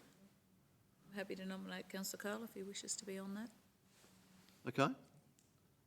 Now, that's, Brian, that's okay. We don't have any statutes to limit the number of people we can put there? Two. Oh, okay. I wasn't aware of that. Okay. You're right, councillor Carl? You, Oh, just letting you know. I personally find I get close enough when I sit in on it from time to time. So the two nominations are councillor Shine and councillor McDonald. Those, I mean, that's simply, that's it. You've got the two nominations. Do we need a motion? Need a mover of the original motion, mover and seconder. We need a mover and seconder for those two nominations, please. Councillor O'Shea and councillor McMahon. Those in favour? It's carried. Right. Council representations on external bodies, community organisations and advisory committees. Mr Mayor, before you go any further on this, if I could talk to this one, Okay. the motion. Yes. You are foreshadowing a motion? I will, I'll put a motion forward now and see if there's a seconder to talk to it, if you like. Yes. That this matter be deferred for consideration at a future meeting. It's a pretty simple motion and I'm happy to explain reasons why. Yes. No, I don't. I need a seconder for that, or I can answer questions now. Well, if I We'll get a seconder, then we can take your question, councillor Taylor. Councillor O'Shea has seconded that. Councillor Taylor. point of clarification, because the Eastern Down Road Group and certain of these things need to have, the Council of Mayors would need to have you on it, Mr Mayor. Some of these things can wait and some can't. And maybe there should be a point of difference when you're talking about advisory committees, because some of these are actually in the local disaster management group, and you know those that's active at the moment. It's standing up. So I think that some of those can wait and some can't. So I wouldn't like to see them. I guess if I could answer that just as a question. Yep. I guess the reasoning behind this was to give respect to the four new councillors who would not have a lot of knowledge of this, and the ones that you mention would automatically be appointments for the mayor for the larger setups, I would have thought, for ComSec. But more importantly, I think it's a time that we can actually review the advisory committees for their relevance and their effectiveness. And there was also some really good discussions, as it often happens around election time, of other advisory groups that may or may not be considered by council. So I actually thought it would be better for us to actually have an information session as soon as we possibly could to actually work through these as a collective group, because I'm sure particularly newcomers would like to understand what these are rather than the list. And I know there's a small précis for some, but not for others. That was the intent. It's not to hold up the process too long, or as short as possible time. But if there are some in there, Councillor Carol, I'm going to remember to say Carol Taylor now, Councillor Carol Taylor. Name, fourth most common name in Australia. Then Taylor is. Perhaps we could actually identify those in this motion and say that the matter be deferred for consideration of the meeting for the following, and then we can vote on the others. I'm just concerned that we lose an opportunity here for the next 4 years where we could actually review the effectiveness, the relevance of what we've got, and not saying that they're not relevant or effective, but I think the councillors, returning and new ones, should get a bit of a grasp of what they are and work through, because we've used historical information as to who's the representative of those. Well, we may have other people in the room now that may well like to be part of that as well. So that was the reasoning for the idea. Well, what ones are you? I would be considering that at least 2/3 of those are just. I don't know. maybe we might need to refer to the ones that you need to put aside at this point in time because there's an urgency about some. Yeah. Councillor Summerfield, your hand up. I do, Mr Mayor, thank you. The list is also incomplete, and therefore I do believe it would be important that we workshop it and do it, as Councillor McDonald has suggested, as quickly as possible. Therefore, there would be very little deference. It could perhaps be dealt with very quickly at a future meeting, which could be put on fairly quickly. I think we would be voting today with a number of our new councillors, particularly not really sure of how complex some of these committees are, how much time they would require or how little time they would require and it would be great to see some of the new councillors on some of these committees. I'd hate to see all of the experienced councillors take up those committees. So I think there would be a good opportunity for us to workshop it and come up with good outcomes for the whole of council. Okay, well, do you want to just get the critical ones out of the road? I have an executive meeting of ComSec tomorrow, and I nearly better be a member before I would like the endorsement of this council to be part of that. Councillor Megan. Thanks, Mr Mayor. I would like to have these committees reviewed for a couple of reasons. One, I would really like to see the idea of having an environment committee, which is something that has been called from our community. So I'd like to look at that and what the terms of reference of that is. I suppose my question or query is around how people were appointed. I remember last time someone said to me, oh, you've got 5 kids, so you'll go on the Youth Advisory Committee. And it's been great, I've loved it. But, and then some councillors, I remember saying to some people, oh, which of those committees are you on? Oh, no, I don't do that because they're, just take up extra time. So I would like to know, I see a good spread of the councillors on each of the committees because they are more time-consuming and fantastic and interesting work, but I don't know that they're distributed evenly. Look, I think it's a great idea if we were to take some time on many of these, and also, as has been suggested, there are other committees other areas that we may need to move into. Councillor Summerfield again, then Councillor Taylor. Thank you. I think it's very important that we follow due process in relation to any new advisory committees. They have to go through the proper channels, but we do need to review these ones as quickly as possible. Councillor Taylor. Mr Mayor, as I remember it last term, we did the things that were actually urgent, as some of these are, and we actually had information session around the advisory committees and who would be representative on those advisory committees. Yep, you're right. I think that should happen this time as well, but, So, thank you, Councillor Taylor. Thank you, Mr Mayor. So I'm quite happy for the motion that I flagged as to say that this matter be deferred for consideration at a future meeting aside from whatever list there are, and they are the ones that you folk know better than I, probably, in regard to ComSec. well, and it's the road, List those. and the road group, it's And the road group. meeting next month, So if you'd like to highlight what they are, the local disaster. Councillor Taylor, then Well, I'd like to say that for me, I think it's both of the ComSec, Councillor Mayor's things, the Eastern Downs Road Group and the local disaster. I think they need to be Yep. there, yeah. Linda's just putting them up on the... I think that's all I see as being, Eastern Downs Road Group, ComSec, and LDMG. Local Disaster Local Management. Disaster Management Group, LDMG.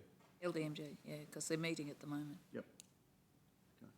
Any others that you think ought to be dealt with immediately? I don't think so. Safer Toowoomba Regional Partnerships might be one, actually.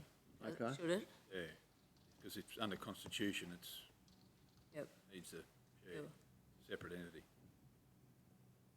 Okay, Safer Toowoomba Regional Partnerships, STRP. Okay, any others that we need to deal with right away? Just a question, if I could, what's the time frame for the discussion to be held in relation to the constitution of these other committees?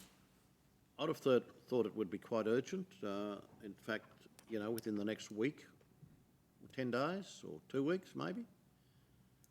We have a session on that. I think it's going to become, as we work through them and as we gather the other bits that we ought to be involved in, I think it'll become fairly evident and it'll be a pretty tidy process. I think it won't take too long. So if you're happy with that we appoint the people to those groups, we have a mover. Did we have a seconder? I'm happy to second that, Mr. Chair. Councillor Taylor has seconded that. So is there anyone wishing to oppose that? Right, I'll put that to the vote. Those in favour? Query. Mr. Mayor, We actually need to appoint. yes, Yeah, but we're just clearing the way for those appointments. We're changing what we've got in front of us to clear the way for those appointments. That's my take on it. Okay, and then we'll move then to those individually. So we've got those 4 listed. 4? And we have a mover, we have a seconder. Those in favour? Anyone any against? It's carried. Right, then we move to, firstly, a nomination for ComSec, which is normally the Mayor. Mayor. Does that be by resolution, Brian? Yeah, we need a resolution. Would you want individual resolutions, or would you like to make this a... You do it 1 and 3. Just one at a time? We can do one resolution? Yeah, one resolution. One resolution for the 4?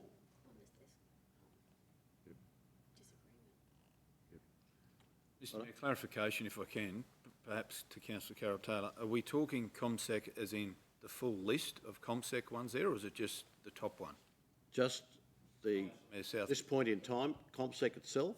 Can I say And the that I was resilient. Deputy Mayor last term, never once did I go to a ComSec meeting. Even when the Mayor was away, I was never asked to go to a ComSec meeting. So it really is just the Mayor, in my view. No, that wasn't the question. It was really, is that the only one? So the top one's the only one we need to do urgently? I think so. Okay? Yep, and I think there will be subcommittees of ComSec that will see other people moving into those. Yeah. Yep. And I think there's a waste committee, Councillor Summerfield, is there in ComSec? You had an involvement in previously? I think there's a water. Missing off the list. Thank you. Right. The next one was Eastern Downs Road Group. Eastern Downs Road Group. I think that's a logical one for the Chair of Infrastructure. And Mr. Mayor, I would like to stay on the Local Disaster Committee as, Yep. deputy as well. I think as Chair of Infrastructure, that's probably a good idea. Mr Brady, your comment? Eastern Downs Regional Road Group. Eastern Downs Regional Road Group? Is correct. Good, all done. Yeah. So then the Local Disaster Management Group, naturally I chair that. Councillor Taylor's been, Councillor Von Hopp? Mayor Antonio, is there a limit to the number of people who can be on the local disaster management group? No, there's not. Would you like to be part of it? I'm happy to nominate you. There were 3 last time. There was yourself, myself and Councillor. Councillor Carl. Yeah. And observers at any time, but the Local Disaster Management Group is, from time to time, gets quite busy. So it'd be Mayor, Councillor Von Hoff, and according to Taylor? this, there was a third, which was that you, Bill, last time? Well, there's a chair, a deputy chair. There's Environment Community. A councillor. Yep, and Councillor Taylor, Local Disaster Management Group. Councillor Mr. Chair, Mr. Mayor, I think it'd be important that I be deputy chair. Yep. Because it does need a bit of experience to be able to chair that meeting. With particularly if there's some sort of an emergency on. Okay. The final one was Safer Toowoomba Regional Partnerships. Mr. Mayor. Oh, Councillor.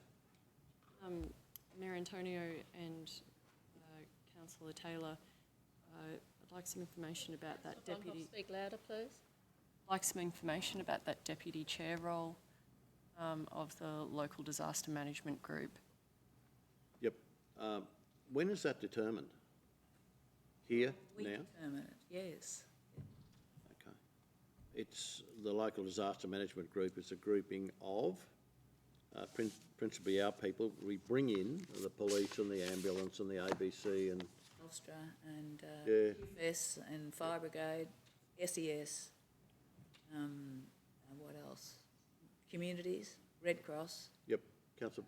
Mayor, I understand the composition of the local disaster management group. I'm asking for clarification regarding the appointment of the deputy chair. Okay. Just by the will of council, I'd imagine. Councillor Taylor has been the deputy chair for, what, 2 terms now? Yes, I think so. If you want to see a change in the role, that's fine.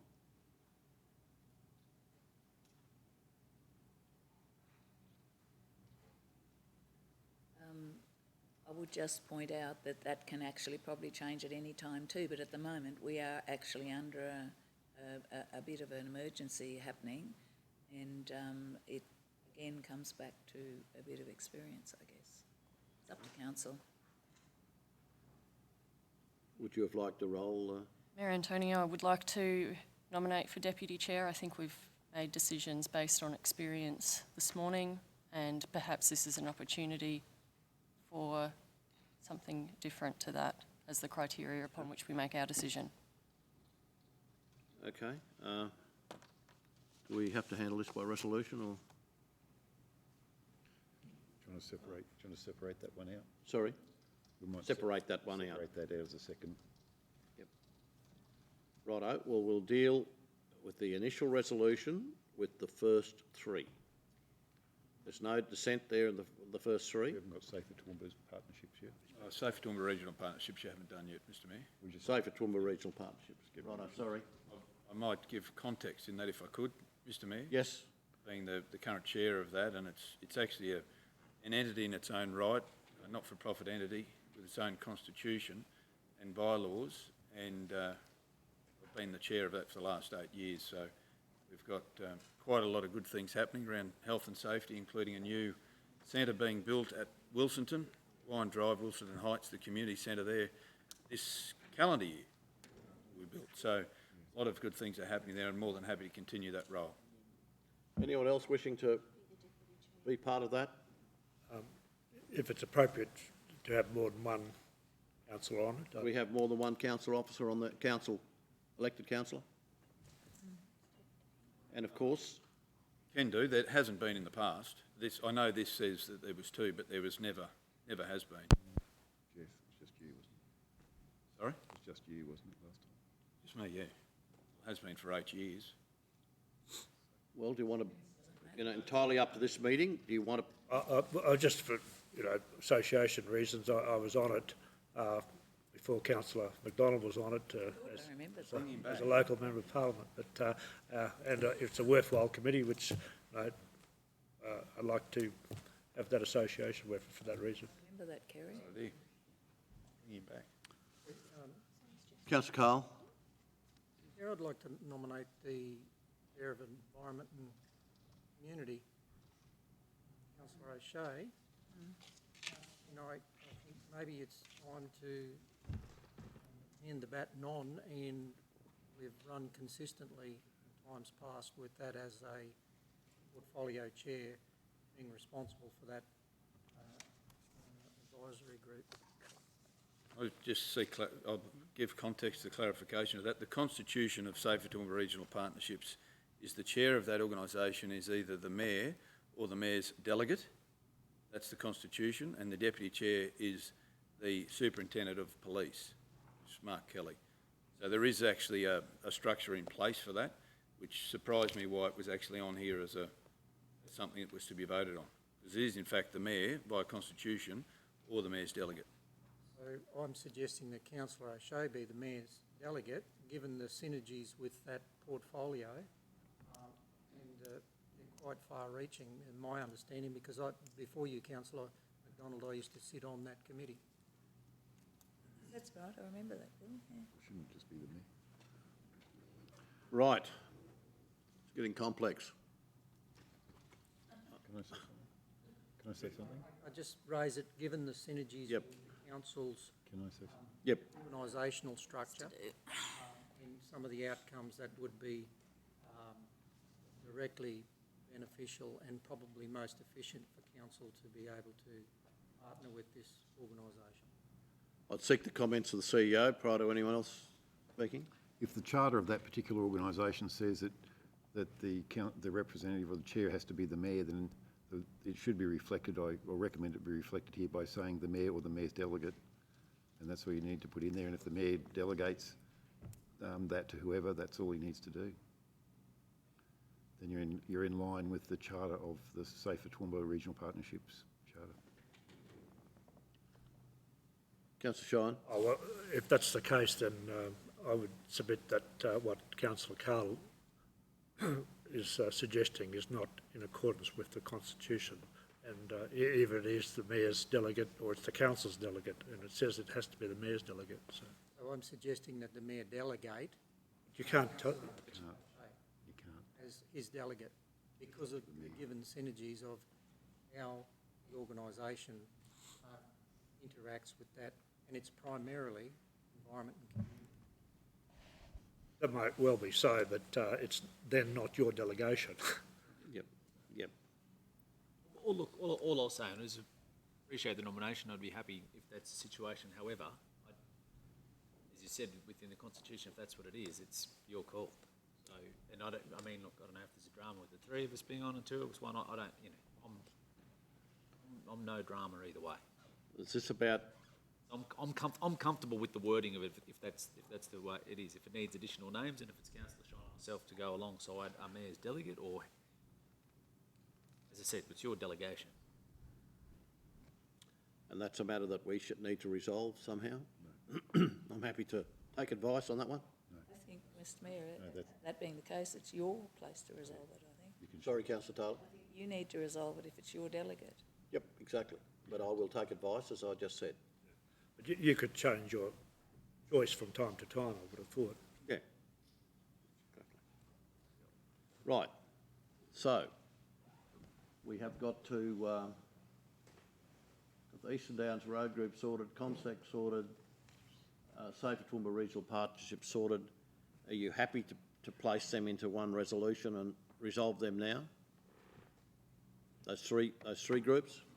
You happy with that? I don't think I've called for a mover yet, have I? It's become a bit complex. Councillor Carl? I'm unclear as to your delegate. Sorry? I'm unclear as to your delegate. That's why I raised.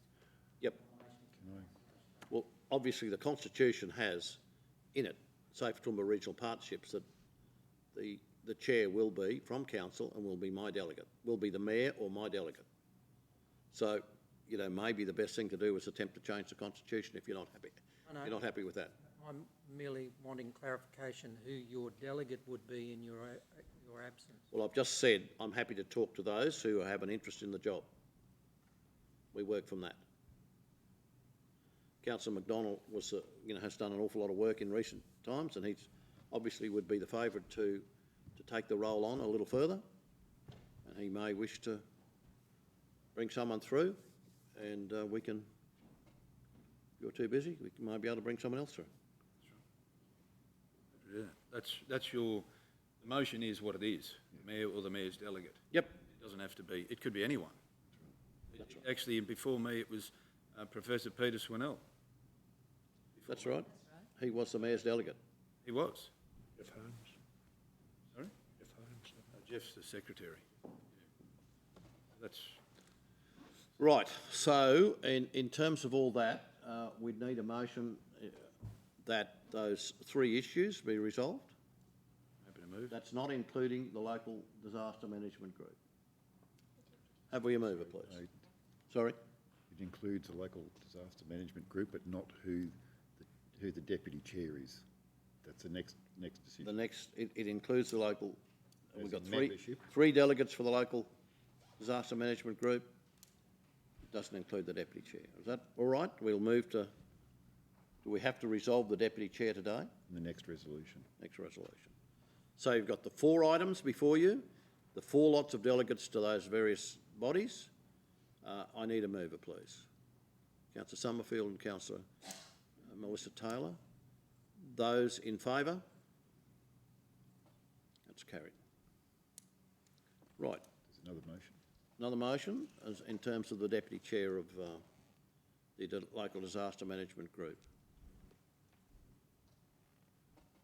Well, Mr Chair, Mr Mayor, I think that this is a little bit different, and certainly, again, it's not a popularity contest. It's something where you might have to, if you're not there, that you have to be, you have to have a certain amount of experience. Every agency does its job, but if there really is, like the flood recovery and different things like that, this is an emergency on, then I think it's important that you have some experience in that role. In the situation that we're in at the moment, I remember when I was Mayor of Cambodia that we had a SARS pandemic exercise, which was quite, it's quite confronting. And I think it's every agency does its role, but the Mayor does chair that, and in the absence of the Mayor, then the Deputy Chairman chairs it. And in the absence of both, then the other member of Council would be the Chair, the way it stands. Well, I'm not too worried about it. Does the council feel that I should step down from it? And Oh, no, don't be silly. The Mayor needs to I'm not You need to be the Mayor chair. needs life and death to me. The Mayor needs to be the chair of the local disaster. Well, I make comment, Mr Mayor. So if it happens that there's a meeting and Councillor Carol Taylor, the Mayor, aren't both available for some particular reason, Councillor Vonhoff actually chairs the meeting. Yep. So would it not be appropriate then to have joint deputy chairs in case someone leaves, someone's not there? I'm just looking at it functionally, because it all is someone to chair the meeting, is it not? I think we should just vote on it. I think Councillors, I'm in your hands. Councillor O'Shea, then Councillor Carl. Sorry, Mr. Loud, please. I'm having a bit of trouble hearing with the background noise. Just a question or clarification on it. May I, through you, ask the General Manager of Environment Community just to comment on that? Like, the only reason I say I have no dramas with the people in it, if he sees fit that potentially as well, there should be, whether that be myself or Councillor McMahon through the portfolio. actually a rule, I think. For disaster management. Yeah.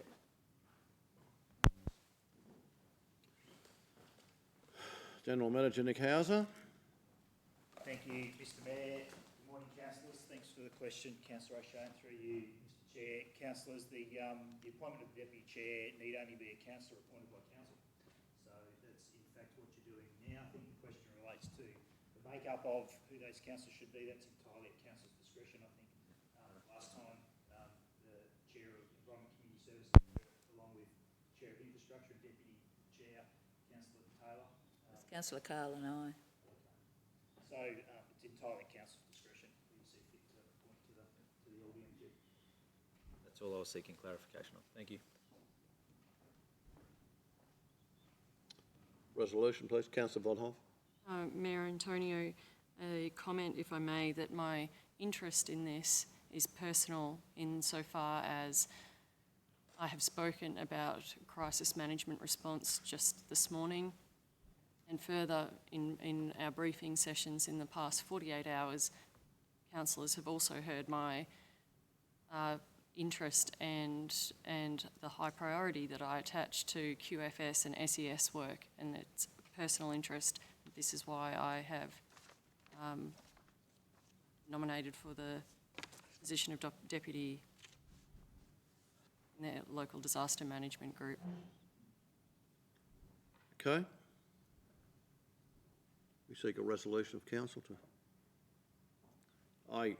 the option of 2 deputy chairs is okay by me. If you want me to step aside, I'm happy to step aside in these circumstances, because obviously there's a fair bit of tension. Councillor Donfield. Thank you, Mr Mayor. The way I see it, we have 2 nominations for deputy. Could we please perhaps vote on it, on who it should be? Righto. Move We forward. need a resolution from the floor, please. Need a resolution from the floor, please.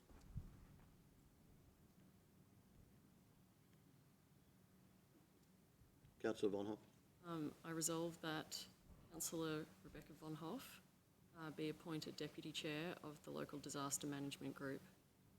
Have we a seconder? Councillor O'Shea.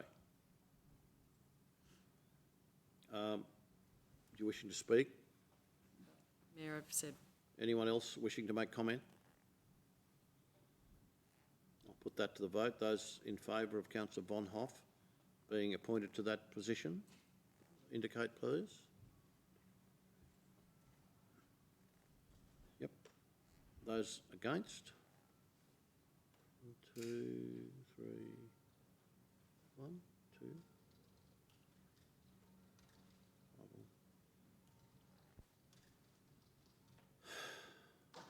Tough gig. 5 all.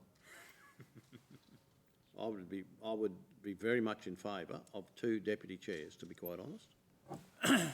That would be my position. Move the motion. We'll do that. I would decline that. Sorry, I would decline that. you'd decline being a joint deputy chair. Take me out of it altogether. Mr Mayor, for clarification there, if Councillor Carol Taylor wants to remove herself from there, then that's her right to do that. No, she doesn't want to be. Frustrated, Councillor McDonald. It's not it's not an easy role. At times, it's quite difficult, and we already have the press in there with the ABC. So, at the end of the day, if this has come down to a popularity contest, get it over with. And if I'm not deputy, then someone else can step into the role. Okay. Great for unity. Sorry, Carol. Doesn't matter. Okay. Well, the resolution is passed. Council's hands. Plenty of things to do with my time. Sorry, Carol. I don't need to. I mean, if I'm No, well, look. if I'm not, it's not. If I'm not wanted there, then I can find plenty of things to do with my time. Okay. Because I am old. So am I. Yeah, well, obviously doesn't count for anything. Comment there. I don't think there was ever an intention of saying that Was said. worthy to be there, Councillor Taylor. Councillor Von Hoff has put her case forward. Order, thanks, Mr. There's been a Just vote. get on with the vote, thank you. Vote. I don't need platitudes. finished. Thank you. The vote's gone to Councillor Von Hoff. Okay, Councillor Von Hoff has been appointed Deputy Chair. Move to the next. And Mr. Mayor, you can find somebody else to go on the committee, please. We need to change it. Well, Councillor Taylor, in view of this tension that's grown here, do you actually want me as mayor on that committee?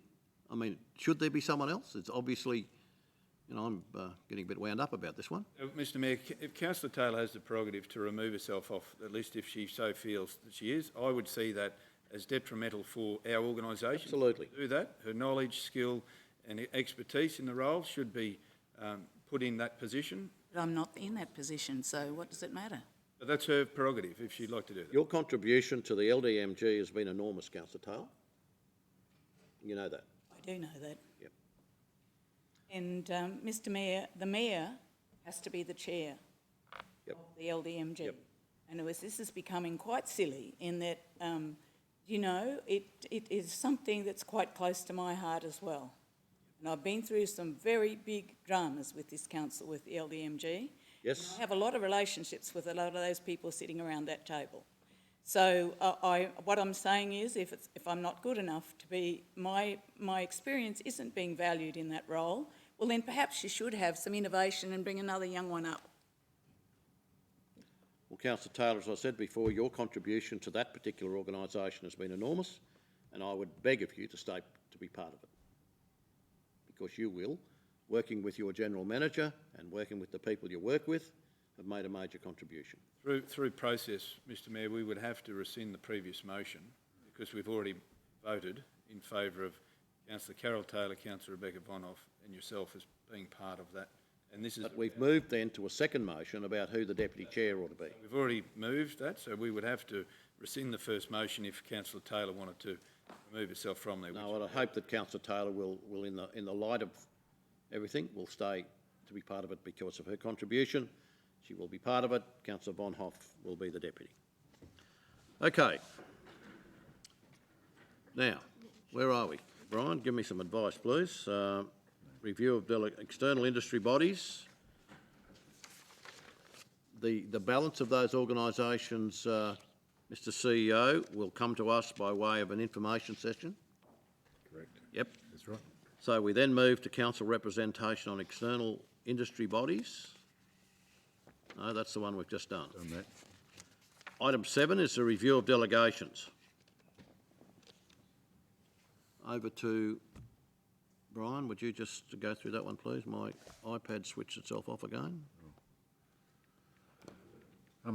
Council from time to time has to review the delegations that they give to the Chief Executive Officer. The proposal is at this point in time that there's no changes. Council can review at any particular point in time any of those delegations or all of those delegations. We have to do that on an annual basis, at least annually. So the proposal is at this point in time we adopt the existing delegations to the Chief Executive Officer, which I then on-delegate a lot of those to officers within the council. It's an efficient process of making sure we can distribute the work and the decisions throughout the organisation through the Chief Executive Officer. At this stage, as I said, it's working well. There's no proposed changes at this point, but council, if they wish, can come back at any point in time and change any one or all of those delegations as they see fit. Okay, Councillor Summerfield. Thank you, Mr Mayor. Thank you for that, Brian. The delegations do work very well, but given that we have new councillors on board, and also it would be good to refresh current councils, or previous councillors, I wonder if we could workshop those delegations at some stage in the near future so that everybody's across it. Thank you. In saying that, Councillor Summerfield, are you happy to move that and with that condition? Absolutely. Have I a seconder for that, please? Councillor McDonald. Those in favour? It's carried. We move then to review of council policies. 253, expense reimbursement provision of facilities. Councillors? Brian? I'll just refer that to Manager of Governance. Manager of Governance, please. Mr. Thank you, Brian. Mr Chair, you have before you a draft policy. Most of you will note or will have noted that a lot of the content is the same as the previous council had adopted and seen fit to adopt. There are some markup changes which have been suggested for council's consideration if they wish to make any changes to this document. I'll take you, there are two that may be of interest. One relates to motor vehicles and the value of vehicles which the councillors would like the council to provide to them. And there is an express provision that I've added in there in relation to superannuation. Perhaps I'll talk to the superannuation first. The council has historically had those words in place as a resolution to provide superannuation benefits to themselves. It's not actually mandatory for councils to pay councillors superannuation, but previous administrations of council have seen fit to bestow those benefits on themselves, and this policy simply proposes to carry that through so that councillors can benefit from superannuation payments as well. In light of the comment a couple of times in the room today about the age of councillors, some may have questions about 4.7.6C, which says that for councillors who are over 75 years of age, and I don't know whether there's any in the room that meet that criteria, but they will not be entitled to superannuation. And in light of I had a question about that myself as to why that was so I did ring LGIA this morning and asked them for further advice about that, and I'm told that it's unlawful under Australian superannuation laws for anyone who's over 75 to receive superannuation unless it is the compulsory superannuation guarantee levy. So you can't make salary sacrifice contributions or voluntary contributions if you're over 75, and this isn't actually a superannuation guarantee payment, so those contributions can't be made, just in case anyone thought I was being ageist by putting those words in there.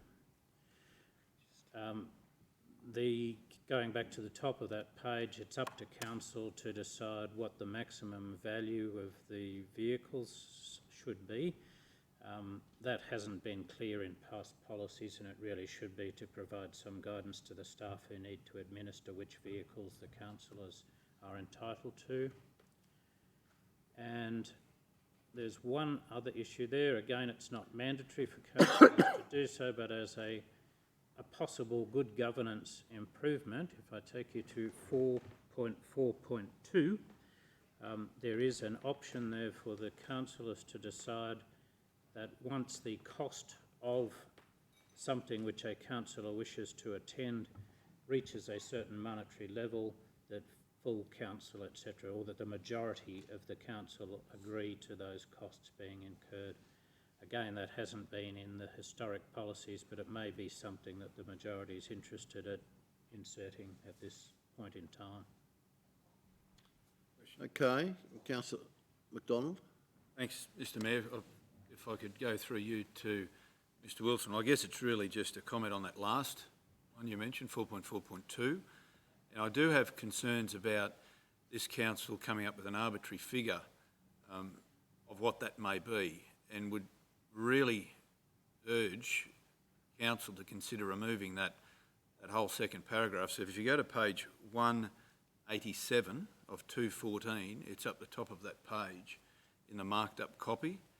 And I believe the first paragraph actually covers off the intent of why one would attend community engagements, which is council will pay for or reimburse councils for all associated costs, community engagement activities without further provided such are consistent with the definition of council business, which is in the appendix at the end of the document. I do feel the second paragraph is something that would be, as I say, arbitrary number, and be very difficult to try and come up with a figure where you're not actually assessing the return on investment of going to or attending that community engagement for council in the broader region. My thoughts are that we remove that second paragraph and keep the first. What page was that? I agree with that. 187 of 214. That's Okay. marked up copy. Yep, got it. Councillor Taylor. Mr Mayor, on page 191 of 214 down the bottom, I see attendance at conferences is not regarded as council business. I suggest that most local government conferences, it's got National General Assembly there. Our own sector conferences are normally about professional development as well as attendance at a conference. So could I ask through you to Mr Wilson why the National General Assembly, I can understand the Chamber of Commerce, that's outside local government, but the National NGA is an Australian local government of which we're affiliated with, and LGAQ is our member body. And at all those conferences there are, and it would be new councillors would benefit from some of those workshops that they have. So it's actually, I believe, not just about expense, it's about education of councillors as well. Yes, I think that's a bit of an anomaly there. That It may well be. Maybe the words, does it suit if National General Assembly is deleted? And over the next page you've got Local Government Association of Queensland. So our own local government bodies, I believe, should be excluded. Yes, sorry. I thought that amendment had been made. The LGAQ certainly wasn't supposed to appear in there. Well, it is in there, so that's my only concern. And that wasn't a change. That's what's been in the historic policy. Yes, and I haven't noticed it before, but they are our parent bodies, and I think that they should be not in there. Although in that reference, Councillor, I just noticed that at the bottom of that page it's got professional development, and that's where it references the local government, so that means that it is okay. It's okay, okay, but the NGA is one that's not. So the only one that may need to be changed is the NGA. NGA, okay. Mr Mayor? Councillor Summerfield. So it also mentions conferences in the definitions, and we attend water conferences, waste conferences, tourism conferences, all sorts of conferences relative to the business that we're in. And I don't believe conferences should be in there as something that isn't council business, because we attend a lot of conferences that are definitely council business. And if I could support Councillor Summerfield there, we have the Australian Local Government Roads and Transport Conference as well. annually, so. Just in relation to how the councillors, through you, Chair, wish to massage that, if you go, I haven't got the page numbers here, but if you go to the definition of council business, and you'll notice that there's some red type in the marked up version, and the definition of council business has always read attending professional development opportunities that have been endorsed in a council discussion meeting. We don't always endorse it, it's... That's probably been a departure from the policy, so if you'd like the policy to change so that there's no need for that endorsement, then we need to alter the wording. Yep. And Mr Mayor, if I could just say that, I mean, it's only just for the big, I guess, the only ones you go to, Councillor Summerfield, the things that are really involved with your portfolio that you really need to represent Yep. and learn what's going on there. Okay. Federal members and ministers and... Any other, I think this sort of indicates to me there may need to be some sort of a workshop on this and a review, because in my particular case, I've just got this conscience thing in that I pay the same as anyone else for a car, but I can go to a higher level of vehicle.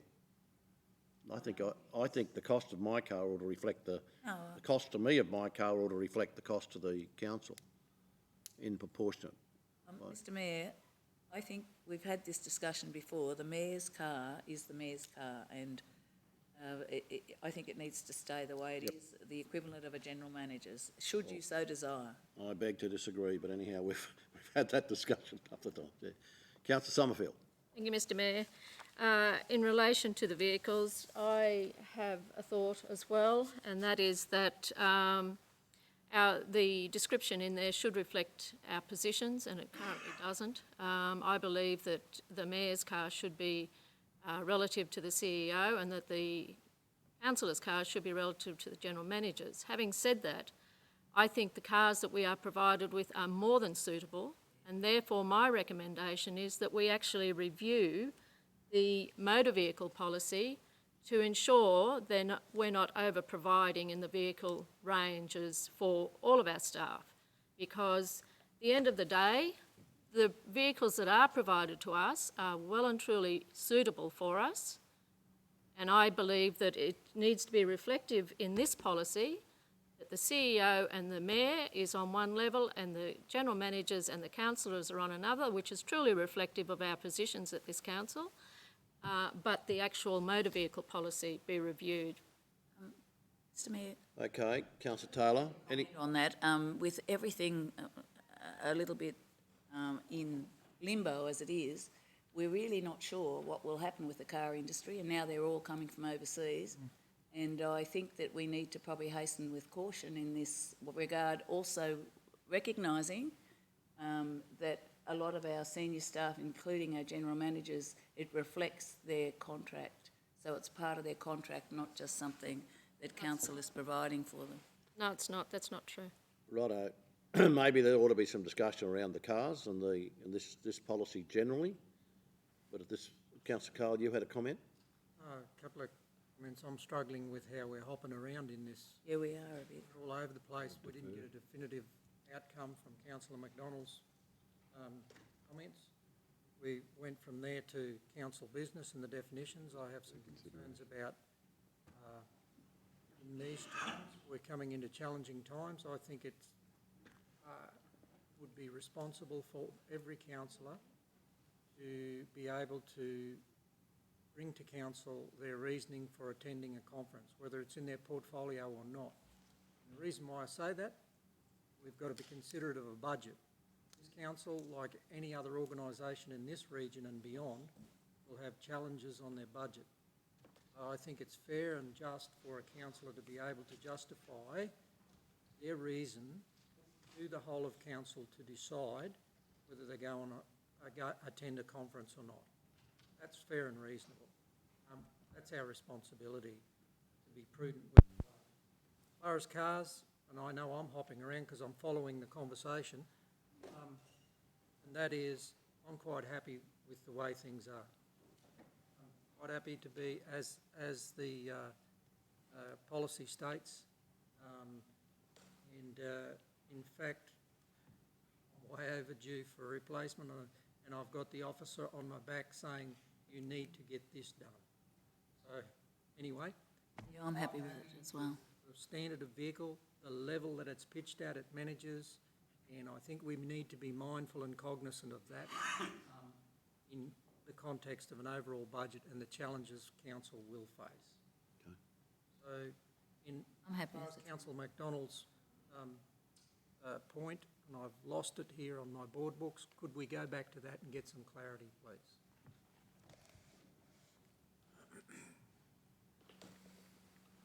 Councillor MacDonald, just go back to that point, please. 87, which refers to putting in an arbitrary figure, basically, of community engagement, that might be. And I do feel that the paragraph that has been adjusted before it actually covers off on that, where it says definition of council business. And I think the conversation went from there into council business through Councillor Carroll-Taylor because of that paragraph. And then we started to define what council business was with conferences and what have you. So my thoughts were, how do we come up with an arbitrary figure when we actually don't know what the return would be for attending a community engagement? It's really difficult to know what that might be. From a community perspective, you attend a community engagement, you don't know what that figure might be, but the actual benefit to the region for you attending that may well be far greater than something that was of less of value price-wise. So I just think the second paragraph is very difficult to try and come up with a figure, and the first paragraph covers it. Okay, so do you think we should be reviewing this particular document in its entirety? There's been a number of subjects, number of things brought up. I'd like to move that we do. Please. Okay. Well, can you add that to the acceptance of it at this point in time, that there be a review as we did last time? The acceptance of this document, which is review of council policy item 8, council policy 2.53, expenses reimbursement, provision of facilities. Would you like to move that be? Happy to do that, understanding that we already reviewed this in November 19, and what we reviewed in November and changed in November 19 has been now changed back in this document. Happy to review it, but sooner rather than later. And I would also like I am really quite concerned about the motor vehicle policy, and I know it's not diplomatic and it can get you into all sorts of hot water, but I do believe there's gold plating in our motor vehicle policy, and I'd like to see that reviewed, please. Righto, so you're happy to move the acceptance of that, but you're also indicating that we need to review it again. It needs to be brought to council in a particular session in respect to that. We need to review it. Two policies. The two policies, righto. So just get the motion. What's The motion, have I a seconder for that? What is the motion? Hey? I'm not sure what the motion is. I don't think we The got. motion is the acceptance of item 8, no, items 8, yes, Yeah. and that it be reviewed, as we have done previously. It reads differently on the screen, Mr Mayor. Right, That's what you need to do. It's not addressing No. what I'm saying. Well, We do look at them as a matter of course. That was only done last year, November. so it's only 6 months ago. Oh, Mr Mayor, could I Large suggest that. the way through this would be, if there's a willingness, and it would have to be tested, that it's actually deferred until a review is done. Is that what you're actually after, Councillor Summerfield? Are you after us to do this and a review? I think it would be preferable to defer it, because we did review it in November last year, 5 months ago, and it's back before us again today with the changes we made back in it, and I understand why that happened. But I believe that both these policies need to be reviewed, and therefore deferral of the expenses reimbursement and provision of facilities councillors' policy be deferred, and that both it and the motor vehicle policy both be reviewed. That is my preference of a motion. so you want the whole lot deferred with a review of those two sections? Those two policies. Thank you. Righto? Question, if I might, Mr Mayor? We can review this policy at any time, can't we? Yep. So why don't, so I will vote against. If we, in the absence of a policy, where does that put us legally? We already have one. You've already got the Chair, policy. there is a policy already in place. The unamended version of this has continuing effect. Righto, it has continuing effect. Councillor Cole, That was the point your question, yep. Well, that was mine too, but if it could be made clear to us at some point what that really means in effect. We've been indicated that the policy under review has continuing effect. Yeah, well, I'm not too sure what it was, that's all. So perhaps outside the meeting it could be. Sure. So let's get this motion right, that we review the policy, given that we know the policy still has effect. That's the bit I was worried about, whether that policy in fact was our policy. So at this point in time, we've got a policy that's still in place, but we're reviewing it. Councillor Cole? Chair, I wonder whether in fact we need to actually defer it and just have a note to further review, because this is just a statutory process that the new council needs to go through. Yep. So we could in fact revisit this at a time convenient or look at it. So we don't need to defer it. It's a normal statutory process for the council, new council, to decide on this policy, and then we do a review at a later stage. We don't need to defer it. That's where I was about 15 minutes ago, and I was getting. I thought that we headed another direction. Have an information. So that the policy be reviewed. We review. We accept. Don't accept this current policy. Sorry, Councillor Summerfield? We'll have a policy. I don't accept the policy before us. Well, it is enduring until we change it. No, the one that we amended in November is enduring until we change it. I seek advice as to we need to get this over. What sort of resolution can we put forward to get this sorted? Just for clarity, the current policy as it stands will continue until it's changed by a resolution of council at a future date. All you need to do is you can consider a further review of the Finance and Business Strategy Committee, of the policy at a future meeting of the Finance and Business Strategy Committee, following you want to have an information session or something in relation to that? Okay. That is about as far as we need to go at the moment. So all you need to do is really defer this matter for further consideration at a future Finance and Business Strategy Committee meeting, full stop. So we have a resolution of that nature in place? Yep. And a review. You wanted also the review of the policy, the motor vehicle policy in there, councillor? Right. Okay. We comfortable with that? I think we can move on. Councillor Summerfield has moved that. Do I have a seconder? Councillor O'Hara-Sullivan. Any comment? Any discussion? Those in favour? That's carried. Right, we move then to nomination for LGAQ Policy Executive District Rep. They're coming hell west and crooked to me. Western Downs, Goondiwindi, spoken to Kerry this morning. He shows an interest in it. And Mr Chair, I'd like to be considered for that as well. Okay. Councillor Taylor would like to be considered for that as our nomination for the region. Because it will be between, if there's one from those other councils, it would have to go then to all the councils to decide who That's right. the nomination was. Any comments on that one? Councillor Summerfield? Thank you, Mr Mayor. My comment would be that I'm aware that Mayor Paul Antonio has a strong interest in this position as well.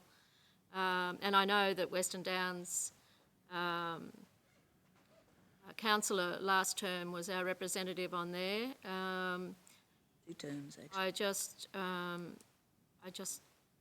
think we need to take that into consideration while we're discussing this, that Mayor Paul McVeigh has put his name forward as well. I'm not saying that Western Downs should be the ones that always represent us, but I do believe that having someone from a regional council area is always good in relation to good representation, diverse representation at LGAQ.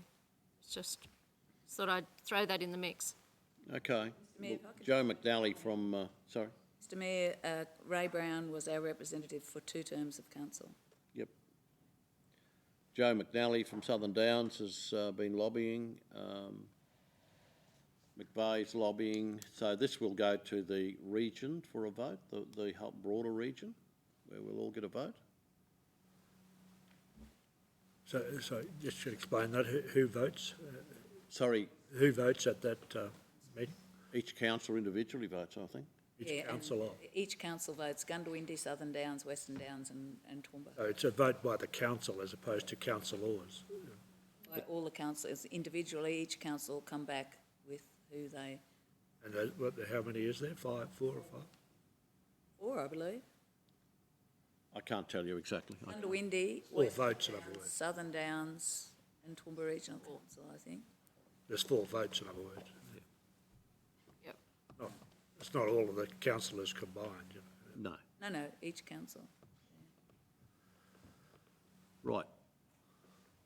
Councillor Taylor's nominated. If I may nominate as well. You're happy to nominate?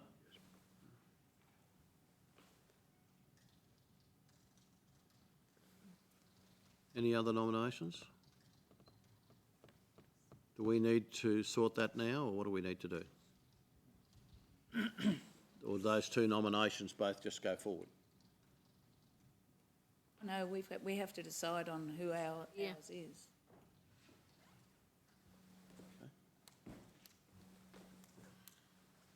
Righto. Well, I guess in due process, first nomination, would you like to say a few words, Councillor Taylor? Oh, thank you, Mr Mayor. Look, I just think it's about time it changed around. Ray's done a good job for us over the time, and I just, I'm not dying the wool on this, but it is a bit of a throw at the stumps with the other 3 councils, but I think that you need somebody in there that can represent the whole area. They do have zones, there's different zones, and there's expectation, and that is actually included in the literature that we have here attached to that. So I think that my area of chairing road group 2 would help actually, because it's about policy, governance, and areas where council feel that they're missing out on. It's a lobby group as well as a governance group, so to lobby the state government and the federal government where appropriate. Okay. Councillor Shine? No, thank you, Mayor. I certainly acknowledge Councillor Taylor's experience and adopt her argument that Toowoomba, for a person coming from Toowoomba, should be considered. It seems to me that if Western Downs have had that position for a number of terms, it's probably high time for a change. I can't see it's not a position for life for that coming from that area. In relation to my own experience, it's certainly not in local government, but it is in government, as councillors would know, and prior to that as a lawyer in town for a considerable period of time. In government, I was Assistant Minister for Communities and Disability Services for a few years, Natural Resources for a short time, Attorney General for about 3 years. I was Chair of the Ethics Committee subsequently, and then lastly Chair of the Industry, Education, Training and IR areas of parliamentary committees.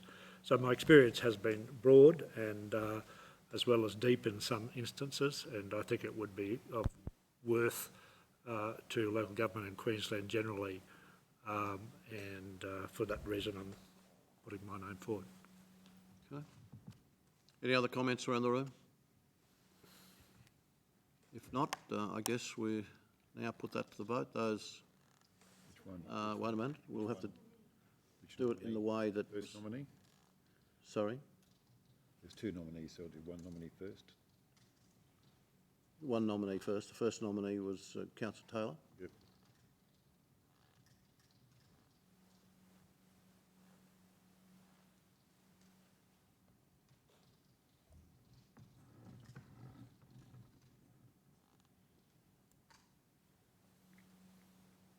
Okay. Those in favour of Councillor Taylor going forward as the nominee for this region? Who seconded Carol? I move, yeah, righto. If we've got to go through the proper process, we need a mover and a seconder that Councillor Taylor go forward. Nominee. Councillor Summerfield has moved that. A seconder, please. Councillor O'Shea. Those in favour of Councillor Taylor going forward? 2, 3. 1, 2,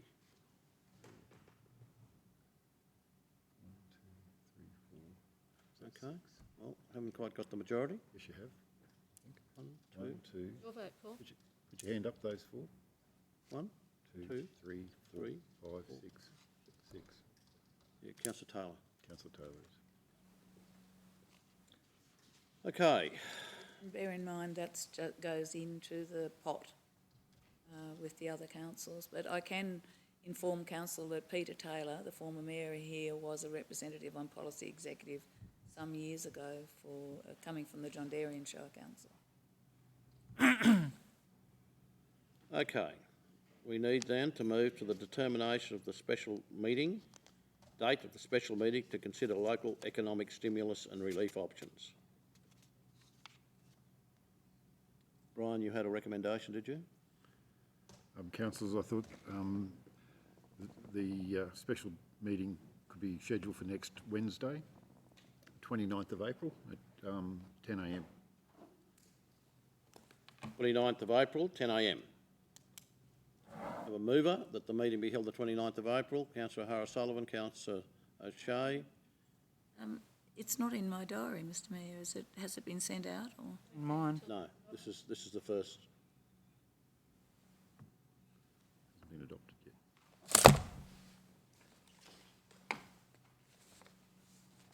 In my diary. 29th of April. So it's been moved, it's been seconded, the 29th. Has anyone got a problem with the 29th? No.